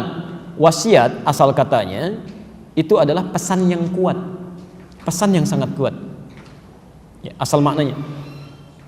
Kenapa oleh manusia sering dilekatkan pada orang yang akan meninggal dunia? Karena umumnya orang akan meninggal ketika memberikan pesan itu lebih kuat didengar dibandingkan saat dia dalam keadaan sehat. Ya. Bapaknya memberikan pesan pada anaknya dalam keadaan sehat. Nah, sholat, ya Pak, gampang, zuhur kan masih panjang, ya kan? Tapi ketika infus sudah terpasang, selangnya 3 sudah mulai menempel, kalimat sudah terengah-engah, nah nanti sholat ya, iya Pak, ya Pak. Ya kan? Kalimat keluar. Maka disebut dengan wasiat karena pesannya terasa lebih kuat. Kalau di Quran Anda menemukan kalimat pesan dengan menggunakan wasiat, itu artinya pesan yang disampaikan mesti dipegang kuat, tidak sembarangan. Apalagi kalau Allah yang sudah berwasiat. Di kalimat bebasnya ingin mengatakan, "Hei, kami berikan pesan kepada Anda semua dengan sangat kuat, jangan main-main di sini. Kami wasiatkan, kami pesankan supaya berbakti pada kedua orang tuanya." Masya Allah, ketika Allah menyebutkan bakti pada orang tua, yang didahulukan seorang ibu. Anda bayangkan, ya. Belum ayahnya, ibunya dulu. Hamalathu ummuhu. Bahkan nanti di hadis disebutkan 3 kali. Ketika ada seorang bertanya, "Ya Rasulullah, kepada siapa saya mesti berbuat baik?" Ya, kata Nabi, "Ibumu, ummuk, siapa lagi ibumu, siapa lagi ibumu," sampai 3 kali. Ya, sampai 3 kali. Masya Allah, baru abuk, baru ayahmu. Ya. Karena ibu itu mengalami 3 kesulitan yang tidak dirasakan oleh ayah. 3 kesulitan yang tidak dirasakan oleh ayah. 1 mengandung, 2 melahirkan, 3 menyusui. Dan ayah tidak melakukan itu. Makanya oleh Nabi disebutkan 3 kali karena peran ibu memiliki 3 hal yang tidak dimiliki oleh ayah: mengandung, melahirkan, menyusui, sampai menyapinya. Maka bahasa Qur'annya pertama kali mendahulukan ibu. Masya Allah. Dan dihunjamkan kalimat yang menyentuh kepada jiwa. Kalau dalam bahasa bebasnya begini, "Hei, kalau dalam keadaan sepahit-pahitnya kamu kurang nyaman dengan orang tua, coba bayangkan saat ibu mengandung kamu." Ya. Barangkali baru nggak diajak bicara selama 3 hari, ibu dulu 9 bulan ngandung kamu. Capeknya luar biasa. Di Quran surah 7 ayat 189 tadi. Maka tatkala kandungan semakin besar, miring kanan susah, kiri sulit luar biasa. Yang penting bagaimana caranya dia selamat. Masya Allah. Ya, ketika menyapih, menyusui itu kan luar biasa. Quran surah kedua ayat 233, gitu kan? Ya, bagi peran satu dengan yang lainnya, merawat sedemikian rupa. Kata Allah, kalau sedang pahit-pahitnya nggak enak sama orang tua, bayangkan saat susahnya mereka. Ya, saat susahnya. Yang paling menarik, bahkan kalau ada seseorang berusia 40 tahun pun ibunya masih ada, tetap harus berbakti. Ya. Anda masih kecil, marah pada ibu, biasa barangkali ya. Ya. Tapi kalau sudah usia 40 tahun pun masih ada orang tuanya, nggak boleh menyinggung, nggak boleh, bahkan mendoakan mereka. Perhatikan kalimat yang sama di Quran surah ke-46 ayat 15. Posisinya sama persis, paling kiri sebelah atas. Ya. Wassaynal insana biwalidayhi ihsana, hamalathu ummuhu kurha. Kami wasiatkan pada setiap manusia berbuat baik pada orang tuanya. Ibundanya telah mengandungnya dengan penuh kesulitan luar biasa. Sampai ketika anak itu telah berusia 40 tahun, dia mulai berkata, "Rabbi auzi'ni an ashkura ni'mataka allati an'amta 'alayya wa 'ala walidayya." Saya mohon fokus ke sini ya. Apa bedanya ayat 14 di dalam Quran surah Luqman dengan ayat 15 di Al-Ahqaf? Bapak Ibu sekalian, ini di Al-Ahqaf itu lebih dalam lagi. Kenapa kalimat doa itu menyertakan orang tua, disertakan dengan nikmat? Rabbi auzi'ni, ya Allah mohon bimbing hamba. Kata Allah kalau seseorang sudah usia 40 tahun itu harus sudah banyak berdoa. Di antara doanya, ya Allah mohon bimbing hamba untuk bisa mensyukuri nikmat yang telah Engkau berikan kepadaku dan kepada kedua orang tuaku, wa ala walidayya. Kenapa kalimat orang tua ini muncul? Itu kalau diurutkan dari urutan tafsir, menyampaikan para ulama, karena jangan-jangan kenikmatan hidup yang kita rasakan, barangkali, maaf, ikhtiar kita untuk mendapatkannya mungkin cuma 30%, 70%-nya mungkin peran orang tua, Pak. Bu, coba, pernah lihat orang sa'i? Sa'i itu, ya. Dari mana ke mana? Safa ke Marwah. Apa itu artinya sa'i? Tuh, sudah keliru lagi, lari-lari kecil. Kalau lari-lari besar apa itu? Sa'i itu asalnya bukan lari-lari kecil, bukan. Sa'i itu artinya sesuatu yang sungguh-sungguh, yang serius, dari sa'a. Kenapa diartikan dengan sa'i? Karena dulu ada seorang ibu yang sangat serius, sungguh-sungguh mencari air untuk anaknya. Ismail alaihi salam, Masya Allah, menangis seketika karena ingin mendapatkan air susu. Ibunya tidak keluar asinya. Apa yang terjadi? Disimpan oleh ibundanya. Ibunya nyari, ibu, Pak, tapi berprasangka baik pada Allah, bening hatinya. Sesuatu yang mengeluarkan sesuatu yang kotor sehingga terlahir yang baik disebut dengan tasfiyah. Isinya disebut dengan sofa. Naik ke bukit sofa, naik, pikirannya bening kepada Allah, nggak mungkin Allah menyengsarakan saya. Tiba-tiba bergerak, turun dari situ nyari, di pertengahan lihat seperti ada oase, ya, berjalan agak cepat. Di pertengahan lagi ragu, ini kayaknya bukan nih, tapi saya harus yakin, dikejar ke atas. Dia berusaha mendapatkan hal yang diharapkan. Sesuatu yang sangat diharapkan dalam bahasa Arab disebut dengan marwah, naik ke atas. Turun lagi sampai 7 kali. Masya Allah, ketika tidak putus dia berdoa, naik turun sampai yang ke-7, tiba-tiba tangisan anaknya semakin kencang. Ismail bergerak, dihentakkan kakinya, dan malaikat kemudian dengan tangisan Hajar, Masya Allah, dengan permohonan kepada Allah, turun malaikat dari langit menggetarkan kakinya Ismail alaihissalam. Begitu dihentakkan, keluar air. Pertanyaan saya begini, yang berusaha siapa? Ibunya. Yang dapat air? Anaknya. Bapak ibu jangan salah ya, ketika anaknya ditinggalkan, coba lihat kalau anak nangis ingin sesuatu, apakah cuma nangis saja atau tangan kakinya bergerak? Pasti bergerak. Di saat ditinggalkan ibunya, tangan kaki itu bergerak juga, cuma air gak keluar. Baru setelah ibunya bolak-balik tuh, naik ke atas, turun lagi, nangis, capek, mohon, baru keluar itu. Yang usaha ibunya, yang dapat anak cuma menghentak aja keluar. Barangkali antum sekarang nih, yang rumahnya cukup luas, kendaraan cukup banyak, segalanya nikmat. Barangkali antum itu usaha cuma 30%. Tuh ibunya dulu yang nangis malam-malam, yang berdoa itu, ya, yang sampai kepada arsy, ya Allah, kalau hamba harus seperti ini, jangan sampai anak saya begini, ya Allah. Ya, bapaknya barangkali bawa cangkul, peluh keringat luar biasa, memohon kepada Allah, ya Allah, kalau saya cuma singkong dibagi 16 orang, dibagi 10 orang, jangan sampai anak saya, ya Allah, minta. Barangkali itu tuh yang nyampe sekarang. Ya. Maka kata Quran, kalaupun sudah ada usia 40, ada yang gak enak-enak dikit, Masya Allah, ingat-ingat tuh. Ya, ingat-ingat hal seperti itu. Bahkan yang paling menarik di Quran surah 17 tadi ayat 23, itu kalimatnya, wah, tegas sekali di situ. Ya. Fala taqul lahuma uff. Bahkan untuk mengatakan, jangan. Apalagi mendiamkan. Kenapa harus diboikot, kan? Kenapa harus diboikot? Tapi pelan-pelan. Nah, sekarang bagaimana cara berdakwahnya? Cara berdakwahnya, kalau ada seorang ibu, orang tua kelihatan seperti mengistimewakan yang lain, sementara yang lain seakan seperti terabaikan, ya. Maka kalimat pertama, kita lihat dulu, kisah ini bukan kisah baru, zaman Nabi Yusuf sudah ada. Jadi kalau Anda buka Quran surah 12, surah Yusuf, ya, dari ayat 3-nya bahkan sampai ayat 29-nya ada semua itu, ya. Yusuf berapa bersaudara? 12 bersaudara, gitu kan? Yusuf dengan adiknya Bunyamin, dengan 10 orang saudara yang lain dari ibu yang berbeda, ya. Bukankah Nabi Yakub berusaha bersikap adil, tapi kelihatan seperti mengangkat Yusuf, kan? Lihat kalimatnya, kalimat Qurannya. Oh, bapak kita kok terlalu mengistimewakan Yusuf, padahal wa nahnu usbah, kami yang paling hebat, paling kuat, gitu kan? Apa kami nggak punya kemampuan? Itu sudah muncul, nanti kita bahas tentang pembahasan khusus tentang itu, ya. Jadi iri hati bisa muncul ketika muncul kedudukan. Bagaimana cara menyikapinya? Nanti caranya ada di Quran surah ke-16 ayat 125. Ya. Ud'u ila sabili rabbika bil hikmah. Ajak pelan-pelan. Ajaklah siapapun ke jalan Tuhanmu kepada ketentuan yang benar dengan hikmah. hikmah.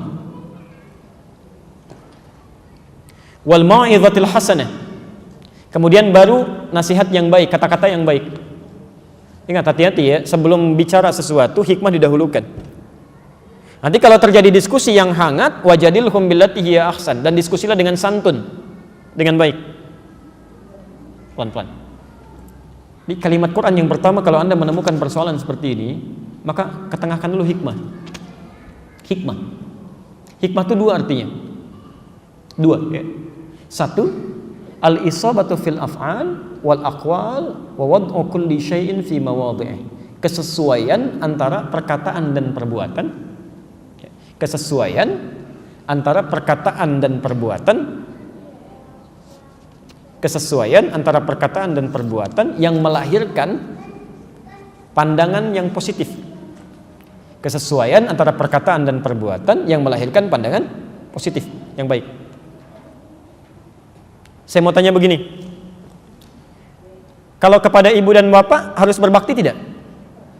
Antum tahu harus berbakti, tapi sikap kita tidak menunjukkan itu. Berarti nggak sesuai. Ya. Jadi kalau misalnya maaf ada orang tua demikian, barangkali itu ladang ibadah kita di situ. Ladang pahalanya di situ. Orang lain nyari-nyari pahala sampai keluar, antum dikirim pahala ke dalam. Kenapa nggak diambil? Maka keluarkan hikmah. Ketika Quran mengatakan berbakti pada orang tua, nah ini mungkin lahan dakwahnya. Bisa menampilkan taklim antum dan sebagainya. Begitu ada orang tua bersikap yang kurang mengesankan, maka jawab itu dengan sikap-sikap yang baik. Ya, Masya Allah. Begitu yang lain diistimewakan, coba cari kenapa dia bisa diistimewakan. Apakah karena rajin ibadahnya? Ya kan? Apakah karena dia suka memberikan hal yang baik pada orang tua? Usahakan lakukan hal yang sama. Berusaha sebaik-baiknya. Ya, tampilkan. Antum doakan, ada sesuatu kelebihan berikan. Perkara orang tua kemudian belum juga berubah, nggak apa-apa, doakan dulu. Nggak ada masalah, nggak ada masalah. Yang penting ladang pahala antum masih ada di situ. Ya. Nah ini suka kurang di sini nih. Kalau Anda mau meluruskan orang yang salah, jangan langsung diluruskan, itu keliru. Berdoa dulu Bu, Pak. Berdoa supaya Allah melembutkan hatinya, memudahkan langkah kita mengevaluasinya. Ya. Ini suka keliru nih, ada orang salah tiba-tiba langsung dibenarkan, itu kurang tepat. Ya, adab Qur'annya bermohon dulu kepada Allah. Saya kasih gambaran gini. Oh, kenal Fir'aun? Kenal di mana? Itu ada di Qur'annya. Fir'aun itu jahatnya luar biasa, ngaku Tuhan, bengis, raja yang luar biasa. Tapi Allah sayangnya, Masya Allah, sayang benar sama Fir'aun tuh. Ya, sebelum nyawanya sampai di kerongkongan, dia tidak boleh bersikap seperti itu, harus kembali kepada tuntunan yang benar. Saking sayangnya ibu bapak sekalian, dikirimkan 2 nabi. 2 nabi tuh, kita aja cuma 1. Kita cuma 1, Nabi Muhammad SAW, sampai hari ini gak pernah lihat lagi. Gak pernah kelihatan. Dulu Fir'aun dikirimkan 2 nabi, kelihatan di depan matanya, mukjizatnya ada. Ya. Tapi yang menarik, sebelum dikirimkan kepada Fir'aun, Nabi Musa, di antara nabinya Musa dan Harun itu bermohon kepada Allah. Lihat doanya, itu sebelum berdakwah. Rabbi shrahli wa yassirli wahlul 'uqdatan min lisani yafqahu. Allahu akbar. Itu sebelum berdakwah. Dipaham Musa, Fir'aun ini bengis. Saya ilustrasikan ya, Fir'aun itu dari kata-katanya aja bukan cuma nggak ngenakin dan bukan cuma nyembelin, bahaya. Ya. Jadi kalau melihat rambut Anda tidak disukai, itu tolong bukan suruh cukur, tolong pisahkan kepala dari badannya. Fir'aun itu. Kalau kalimat itu ditujukan kepada Nabi nggak enak, tidak lapang hatinya, itu gampang berdoa kepada Allah, selesai masalah. Ya Allah, ini Fir'aun ini menjengkelkan sekali, wafatkan aja sekarang, wafat dia. Cuma tidak ada hikmah untuk kita sekarang ini. Tidak ada contoh. Makanya berdoa, Rabbi shrah li sadri, ya Allah tolong lapangkan hati saya. Supaya saat menerima respon-respon yang tidak menyenangkan, saya sudah bisa nyaman. Mohon maaf ibu bapak sekalian, persoalan terbesar ketika kita tidak bersikap baik bukan karena orang lain, tapi karena cawan hati kita itu terlalu sempit. Ya. Anda punya gelas, kasih air, kasih garam, ya, 1 genggaman. Apa rasa airnya? Asin. Tapi kalau Anda lemparkan garam itu ke 1 kolam yang luas, apa rasa airnya? Begitulah keadaan hati kita. Kalau hati kita lapang luar biasa, masalah kecil aja gampang kok, gak jadi besar. Dan masalah besar jadi kecil. Ya. Tapi kalau cawan hati kitanya kecil, Masya Allah rumit. Jangankan masalah kita sendiri, masalah orang aja dipikirin. Mendung sedikit bikin status, hari ini mendung, emang kenapa? Itu bukan urusan kita, ngapain dipikirin? Coba cek tuh di media sosial, banyak orang yang tidak ada kerjaan, masalah orang lain dikomentarin. komentar sini, komentar sana. Yang paling tidak menarik celak sini, celak sana. Itu nggak ada kerjaan. Nggak ada kerjaan itu bermasalah semua itu. Ya, bermasalah semua. Ya, hati-hati dan cenderung membawa beban, nggak bisa tidur ke bawah-bawah kan. Jadi kalau Nabi Musa saja sebelum datang ke Fir'aun berdoa, wa yassir li amri, mudahkan urusan saya, maka kita yang bukan Nabi harusnya lebih banyak berdoa dulu. Bangun malam. Ya. Saya kemarin pernah kisahkan itu waktu kami ngasuh pesantren di Lebak Bulus, itu ada seorang ibu Pak, ini kebalik kisahnya, ibu sama anak. Anaknya sulit luar biasa. Diajak sholat susah, kadang marah macam-macam. Datang, saya bilang Bu nggak usah didoa, ya nggak usah diingatkan dulu, doa dulu lah. Ibu sholat malam tahajud, berdoa di sampingnya, minta sama Allah, minta yang khusyuk, coba nangis. Hari kedua nggak bisa nangis kan, nangis lagi hari ketiga nggak bisa, tangisi dari ibu yang belum bisa nangis, minta. Nanti hari ketiga coba datang lagi, kita lihat perkembangannya. Hari ketiga Pak, tiba-tiba dari jauh datang bawa nasi uduk pesantren, kencang, Ustaz katanya, Masya Allah, santri kita pada keluar lihat kan. Kenapa Bu? Alhamdulillah anak saya sudah sholat. Ternyata di malam ketiga setelah berdoa itu, ternyata anaknya bangkit dipeluk ibundanya, nangis luar biasa.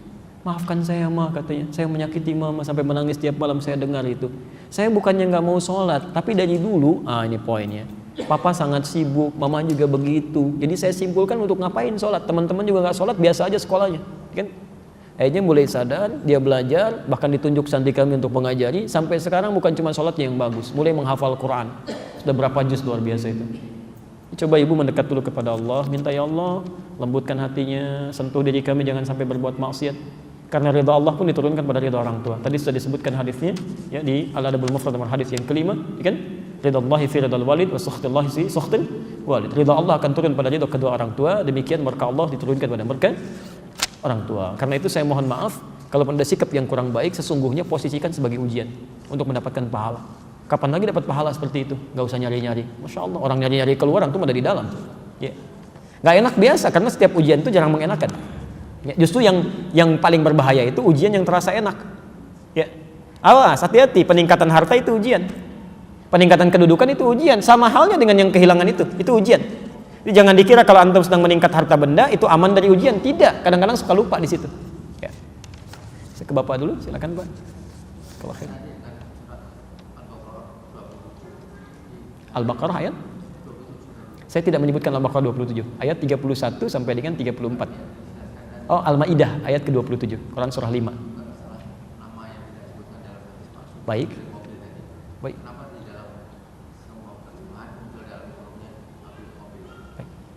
Tadi yang saya sampaikan. Jadi yang pertama Bapak Ibu sekalian, pertama terjemah itu tidak mewakili makna Quran keseluruhannya, hanya memahamkan keumuman saja. Tapi di antara terjemahan-terjemahan itu, jangankan di terjemahan Pak, di buku-buku tafsir pun itu ada disebutkan. Sementara di buku tafsir, ya, kalimat-kalimat yang kemudian nanti muncul disebut dengan tahqiq. Ya, tahqiq itu adalah upaya untuk evaluasi kembali, ya, editorial, dicek lagi benar tidaknya. Jadi kalau Bapak misalnya belajar, bukan Qurannya yang ditahqiq ya, tapi semacam terjemahan, semacam tafsir dan sebagainya. Saya kasih contoh begini, Sahih Al-Bukhari itu ada 3 jenis. Yang pertama kitab murni, Al-Kitabul Khalis, jadi isinya cuma hadis aja, ya. Diurutkan dari nomor 1 sampai sekitar 7.000 hadis, ya. Isinya hadis saja. Misal yang sekarang ada di kita yang versi bahasa Arab ya, terbitan PT Wadi di Jakarta Jalan Pramuka itu, ya, itu harganya 205.000, ya, warnanya merah, ada sekitar 4 jilid, ya. Masya Allah, murah Bu, 205.000 Pak. Antum makan di restoran ratusan ribu, keluarnya kotoran, kan? Ini untuk bekal akhirat cuma 205.000 dan asli pakai bahasa Arab, ya. Masya Allah. Ya nggak apa-apa, antum beli dulu, nanti anak dan cucu yang bacain kan. Jadi kalau bapak ibunya belum bisa bacakan, jangan disimpulkan nggak harus punya, enggak. Harus punya visi, cucu saya yang bacakan, gitu kan. Minimal sekarang bagaimana caranya ada dulu, ya. Begitu cucunya lahir, sudah tumbuh dewasa, Masya Allah, nih koleksi kitabnya banyak ya. Ya dulu mama kumpulkan, kakek kumpulkan untuk kamu baca, ya. Masya Allah, Alhamdulillah. Nah ini yang kedua, ada namanya versi tahqiq Pak. Di begitu diuraikan, di bawahnya diterangkan lagi. Ini hadis didapatkan di nomor sekian, sekian, sekian. Kalimat ini maknanya seperti ini pendeknya, dijelaskan. Ya. Itu disebut dengan tahqiq. Tahqiq. Tahqiq Sahih Al-Bukhari, terbitan Darul Hadis tadi, ya, cetakan tahun 2004, 1425 Hijrah, 4 jilid, harganya 305.000. Warnanya hijau, tulisannya kuning emas, ya. Tahqiq. Yang ketiga disebut dengan syarah. Ya, syarah, jadi ada keterangan, ada penjelasan. Lebih banyak ya, syarahnya Sahih Al-Bukhari itu dikarang yang paling populer oleh Ibnu Hajar Al-Asqalani, namanya Fathul Bari, 18 jilid. Ya, kalau beli di Mesir dulu 750.000, 18 jilid. Sudah ada terjemahannya dalam bahasa Indonesia, warnanya kuning, warnanya kuning, itu pun 18 jilid juga. Itu syarah namanya. Syarah.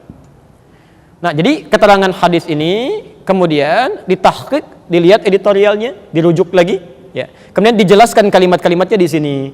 Nah, kadang-kadang dalam penjelasan-penjelasan ini juga, ya kan, ada dicantumkan misal pendukung-pendukungnya, hadis lain lagi, ada riwayat yang tidak tepat, ya, yang tidak tepat misalnya seperti yang dhaif, yang palsu, ya. Saya beri contoh. Ketika Ibnu Katsir misalnya atau mufasir-mufasir lain menerangkan ayat tadi Al-Maidah Quran surah ke-5 ayat 27, tidak disebutkan namanya, itu menjelaskan riwayat. Disebutkan ini dua anak Adam. Adapun riwayat-riwayat ini adalah Israiliyat, disebutkan. Jika ada menyebutkan Qabil, Habil, ini Israiliyat. Kadang-kadang karena terjemahan bukan tafsir, hanya mengambil yang singkat-singkat saja, maka kadang-kadang ada yang terpotong, Mbak. Terpotong. Kalimat ini tidak dijelaskan, ditutup seperti ini, misalnya Qabil dan Habil. Kalau Bapak cari di terjemahan lain, versi yang lain, bisa berbeda. Bisa lain, ya. Nah, kalimat itu tidak muncul.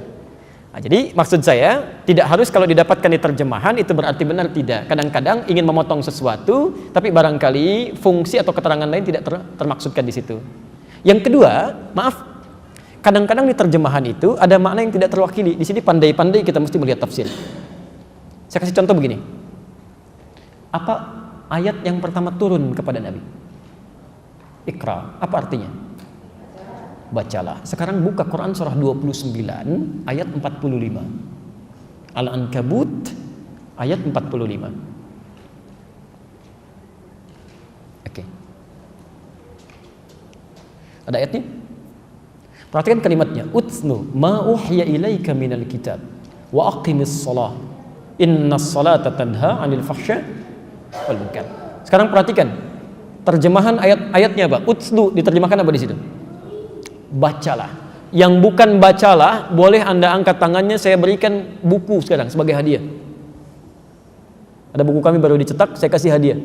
Yang terjemahannya bukan bacalah, silakan angkat tangannya atau bacakan. Saya yakin semua bacalah. Silakan cek Quran surah 29 ayat 45. Utslu diartikan apa? Bacalah. Saya mau tanya, tadi wahyu pertama apa? Iqra. Artinya apa? Yang ini apa? Utslu, artinya apa?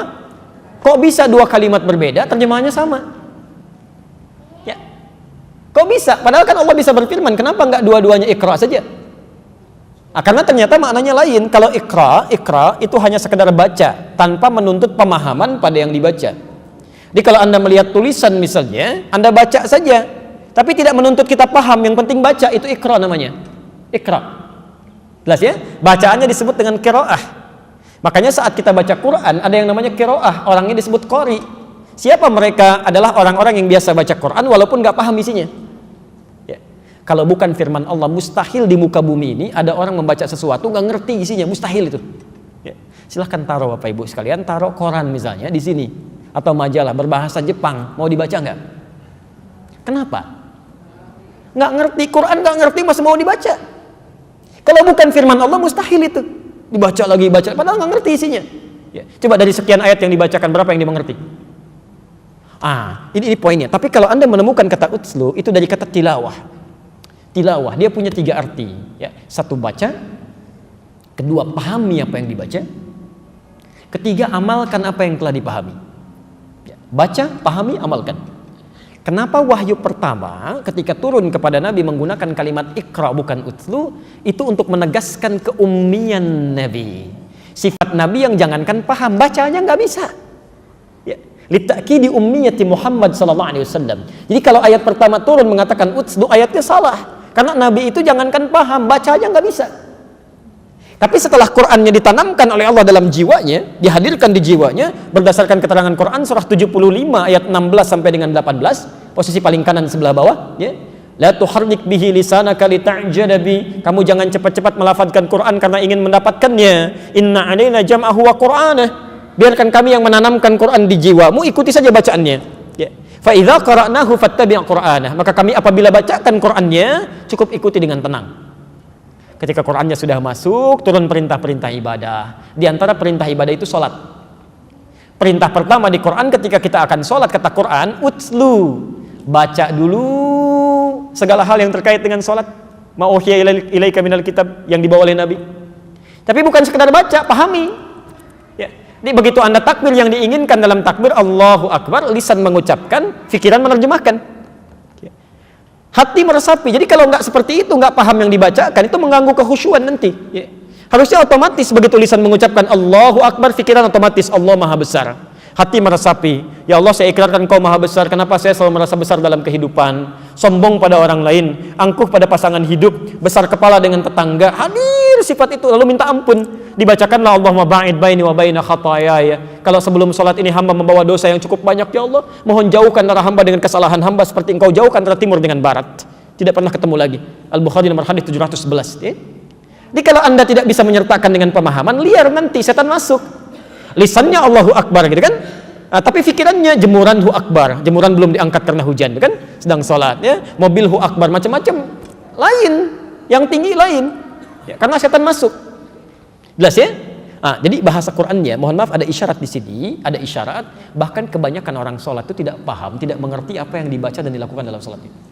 Silahkan cek dari sekian ribu rukuk dan sujud yang dikerjakan, berapa persen bacaan sholat yang dipahami oleh kita. Makanya orang tua kita dulu itu selalu mengarahkan kita pada tilawah. Coba cek, mengaji itu kan dari mengkaji, lihat isinya. Makanya setiap ada momentum dimanapun itu sering dipopulerkan bukan qiraah, tilawah.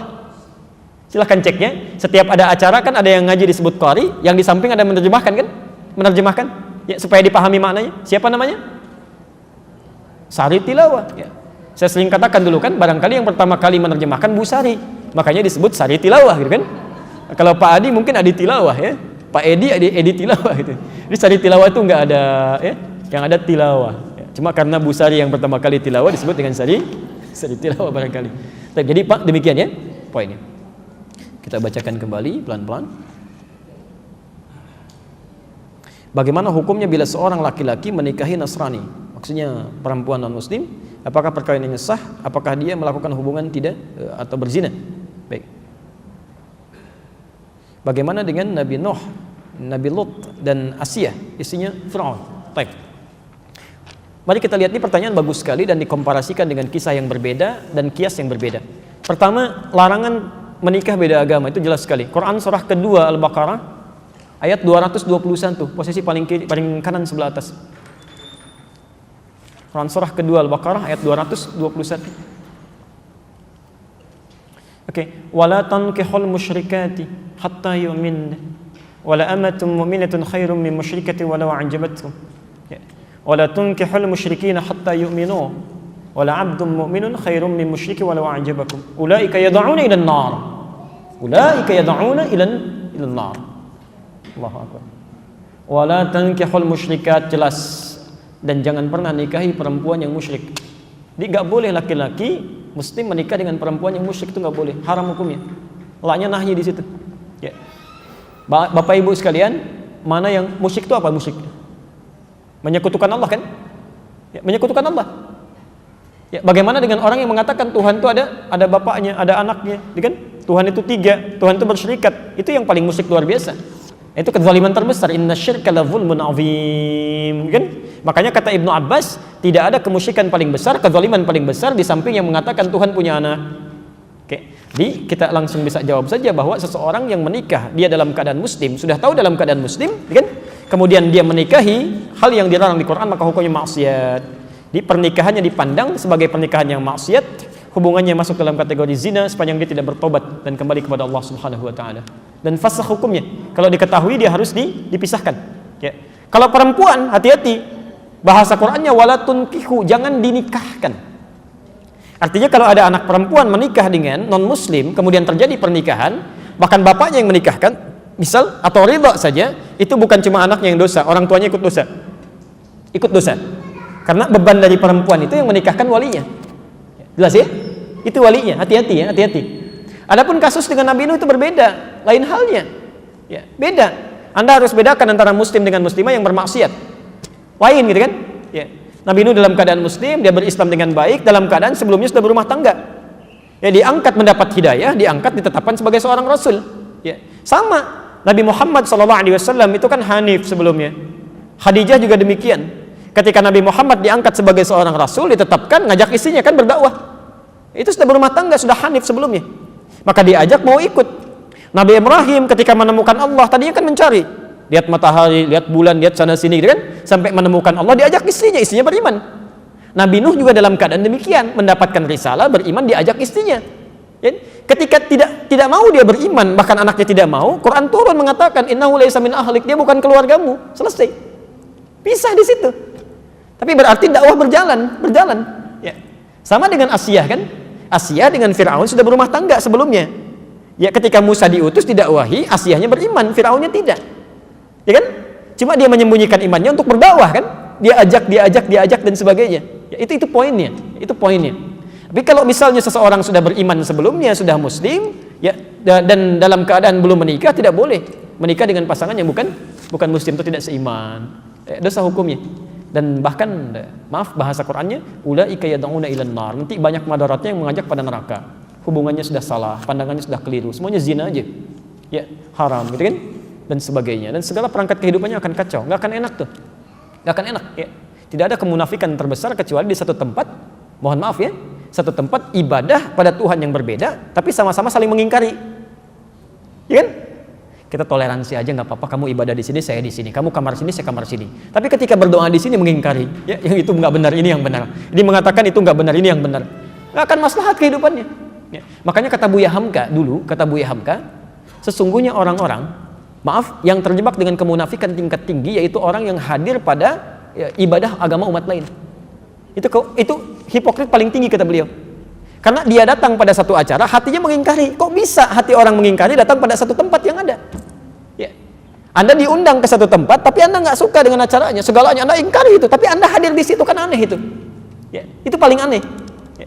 Makanya pendiri Nahdlatul Ulama, Kiai Haji Muhammad Hashim Asy'ari, itu pernah menulis kitab. Beliau punya 19 kitab. Dari 19 kitab ini, kitab keduanya namanya judulnya Risalah Ahlus Sunnah wal Jamaah. Halaman ke-14, paragraf yang pertama, baris 1 sampai dengan 4. Posisi paling kanan sebelah atas. Di kitab ini, itu disebutkan Pak Ibu sekalian. Kalau Anda lihat di halaman ke-9 ya, itu judulnya tentang Faslun Awwalu Dhuhuril Bid'ah fi Ardi Jawa. Pasal yang menerangkan tentang awal munculnya bid'ah di tanah Jawa. Bid'ah yang dimaksudkan bukan bid'ah fikih, bukan, tapi akidah. Jadi aliran sesat. Ya, aliran sesat. Kata beliau, wantisyaruha fi ardi Jawa wal mubtadi'ina fiha, dan penyebarannya di tanah Jawa, di pelosok Jawa, dan orang-orangnya, tokoh-tokohnya. Itu begitu menyebutkan kalimat pertama, kata beliau, adalah penduduk Jawa itu seluruhnya itu Ahlus Sunnah wal Jamaah. Ahlus Sunnah wal Jamaah. Tapi tibalah kemudian di tahun 1330 Hijrah. Alfun wa thalathimi'atin wa thalathina hijriyatan. Tiba-tiba entah dari mana masuk paham-paham ke Jawa, merubah keadaan-keadaan Ahlus Sunnah itu. Bahkan ada penyimpangan-penyimpangan.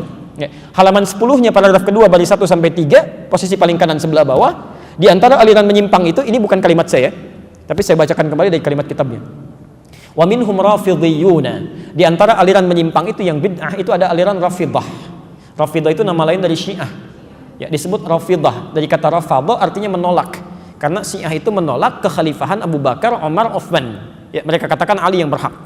Itu disebut oleh Syekh Hasim yang mendirikan Nahdlatul Ulama tanggal 31 Januari 1926. Itu aliran menyimpang. Dulu nggak ada Syiah. Tiba-tiba muncul kata beliau. Ya sebbuna sayyidana Abu Bakr wa Umar radhiyallahu taala anhuma. Ya, mereka seringkali mencela ya kekhalifahan Abu Bakar dan Umar, semoga Allah meridhai kepada keduanya. Wa yubalighuna Ali bin Abi Thalib wa ahli baitihi. Ya, dan terlalu mengkultuskan Ali dan ahli baitnya. Kita harus menghormati, menyayangi ahli bait dan sebagainya, tapi tidak kemudian menjelek-jelekan sahabat yang lain. Ya. Tapi yang menarik di halaman 14, Masya Allah, Anda bisa pastikan, kata beliau, bahkan ditemukan ada orang-orang ya, yang ikut-ikutan ilal kanais. Maaf ya, ke gereja. Kanais itu jamak dari kanisah, ke gereja. Jadi tahun 1330 itu sudah ada yang ikut-ikutan. Ya. Kan Portugis pertama kali yang membawa yang pertama kali membawa agama Kristen Katolik ke kita, ya, ke Nusantara tahun 1511 lewat Selat Malaka.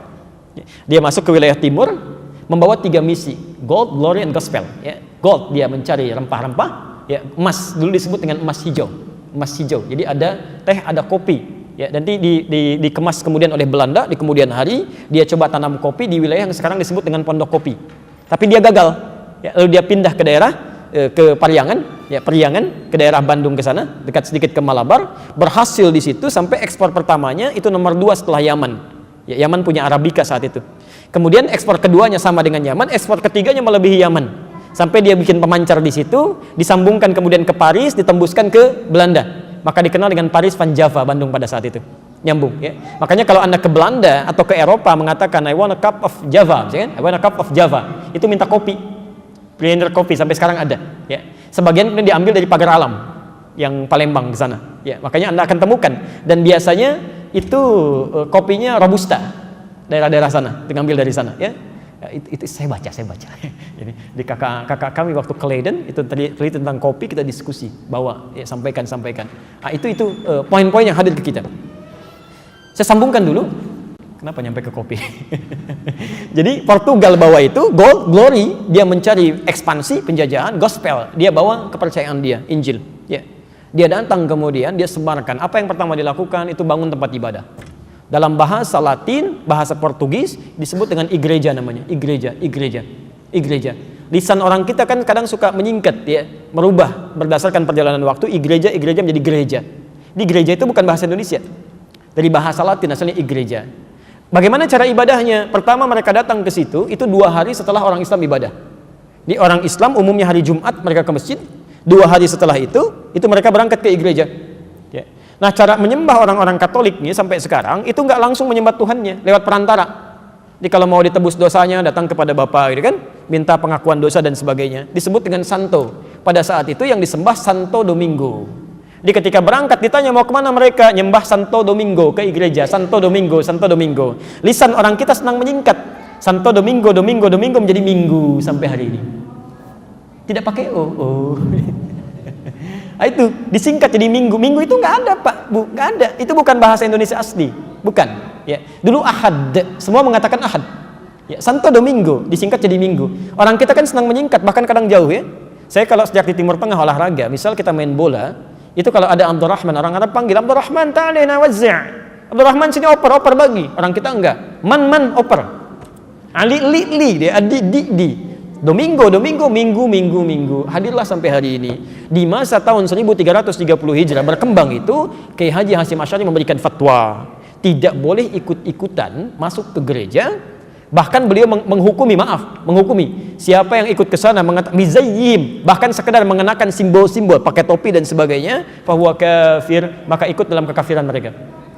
Man tasyabaha biqaumin fahuwa minhum. Itu keluar fatwa. Ya. Hati-hati Bapak Ibu sekalian, hati-hati ya. Ini tidak mudah. Nah, yang jadi persoalan sekarang, kok bisa sekarang semakin berkembang? Ya. Saya nggak bisa memahami itu. Mohon maaf, saya tidak bisa memahami sampai hari ini. Kok bisa adzan berkumandang di tempat ibadah orang lain? Buka puasa di tempat ibadah orang lain, ngapain? Pantasan orang-orang singgah di masjid habis dibawa ke tempat ibadah agama lain. Kan selawatan di tempat ibadah agama lain kan kacau situasi seperti itu. Ya. Itu nggak tepat, ya. Itu tidak tepat.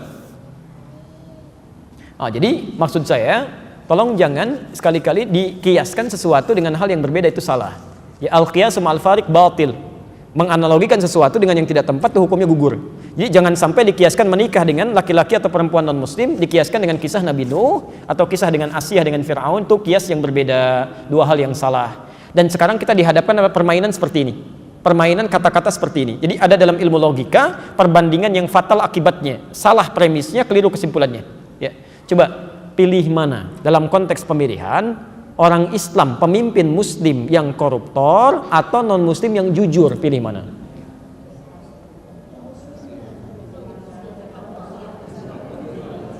Kan? Pelan-pelan. Itu nggak ada jawabannya. Karena pertanyaannya salah. Pertanyaan yang keliru melahirkan jawaban yang salah. Kalau Anda ingin membandingkan sesuatu dalam kaidah ilmu logika, itu harus apple to apple, harus sama. Jadi kalau Anda bandingkan orang Islam yang jujur, bandingkan dengan non-muslim yang jujur, fair itu. Tapi kalau Anda bandingkan misalnya orang Islam yang koruptor, bandingkan juga dengan non-muslim yang koruptor. Ya, harus sama. Coba ibu deh, ya, atau bapak. Coba bandingkan, pilih mana? Terasi Subang atau apel Malang? Mana yang enak? Gak nyambung terasi dengan terasi, apel dengan apel. Itu baru fair. Nah sekarang kita pikiran diacak tuh, lebih baik non muslim yang gak dapat hidayah tapi jujur dibandingkan dengan orang Islam yang koruptor. Emang semua orang Islam koruptor? Silahkan cek banyak yang baik kok. Itu penyesatan logika, itu salahnya fatal di situ ya. Kecuali kalau perbandingannya sama, misal muslim yang koruptor dibandingkan dengan non muslim yang koruptor, pilih mana? Jangan dipilih, dua-duanya salah. Dua-duanya keliru, cari yang baik ya. Cari yang baik. Oke, Bapak Ibu sekalian, saya kira ini waktunya sudah mendekat kepada asar ya. Supaya ada siap-siap, saya juga mesti agak kembali ini. Jadi barangkali pertanyaan-pertanyaan yang belum kita jawab, insya Allah barangkali bisa di pertemuan berikutnya, saya coba simpan dulu. Mohon izin menyampaikan beberapa informasi. Yang pertama, Bapak Ibu sekalian, mohon maaf sebelumnya bahwa kajian kita itu tidak hanya membahas materi, tapi juga mengevaluasi jangan-jangan hal yang kita bahas justru menimpa diri kita sendiri. Karena itu dalam kajian Tazkiyatun Nafas ini selalu harus disertai dengan muhasabah. Ketika pulang ke rumah coba cek, jangan-jangan penyakit iri hati itu menerpa kita ya, bagaimana kita mengobatinya. Lihat keluarga dulu, jangan lihat orang lain, itu tidak baik ya. Itu satu. Yang kedua, sebentar lagi kita akan masuk pada Dzulhijjah. Ada amalan-amalan spesial di situ, bahkan keutamaannya melebihi Ramadan dalam beberapa hal. Saya mohon jangan ditinggalkan, terutama tanggal 1 sampai tanggal 10 Dzulhijjah. Nanti insya Allah kami sedang merintis dakwah supaya lebih terjangkau dengan media. Ya.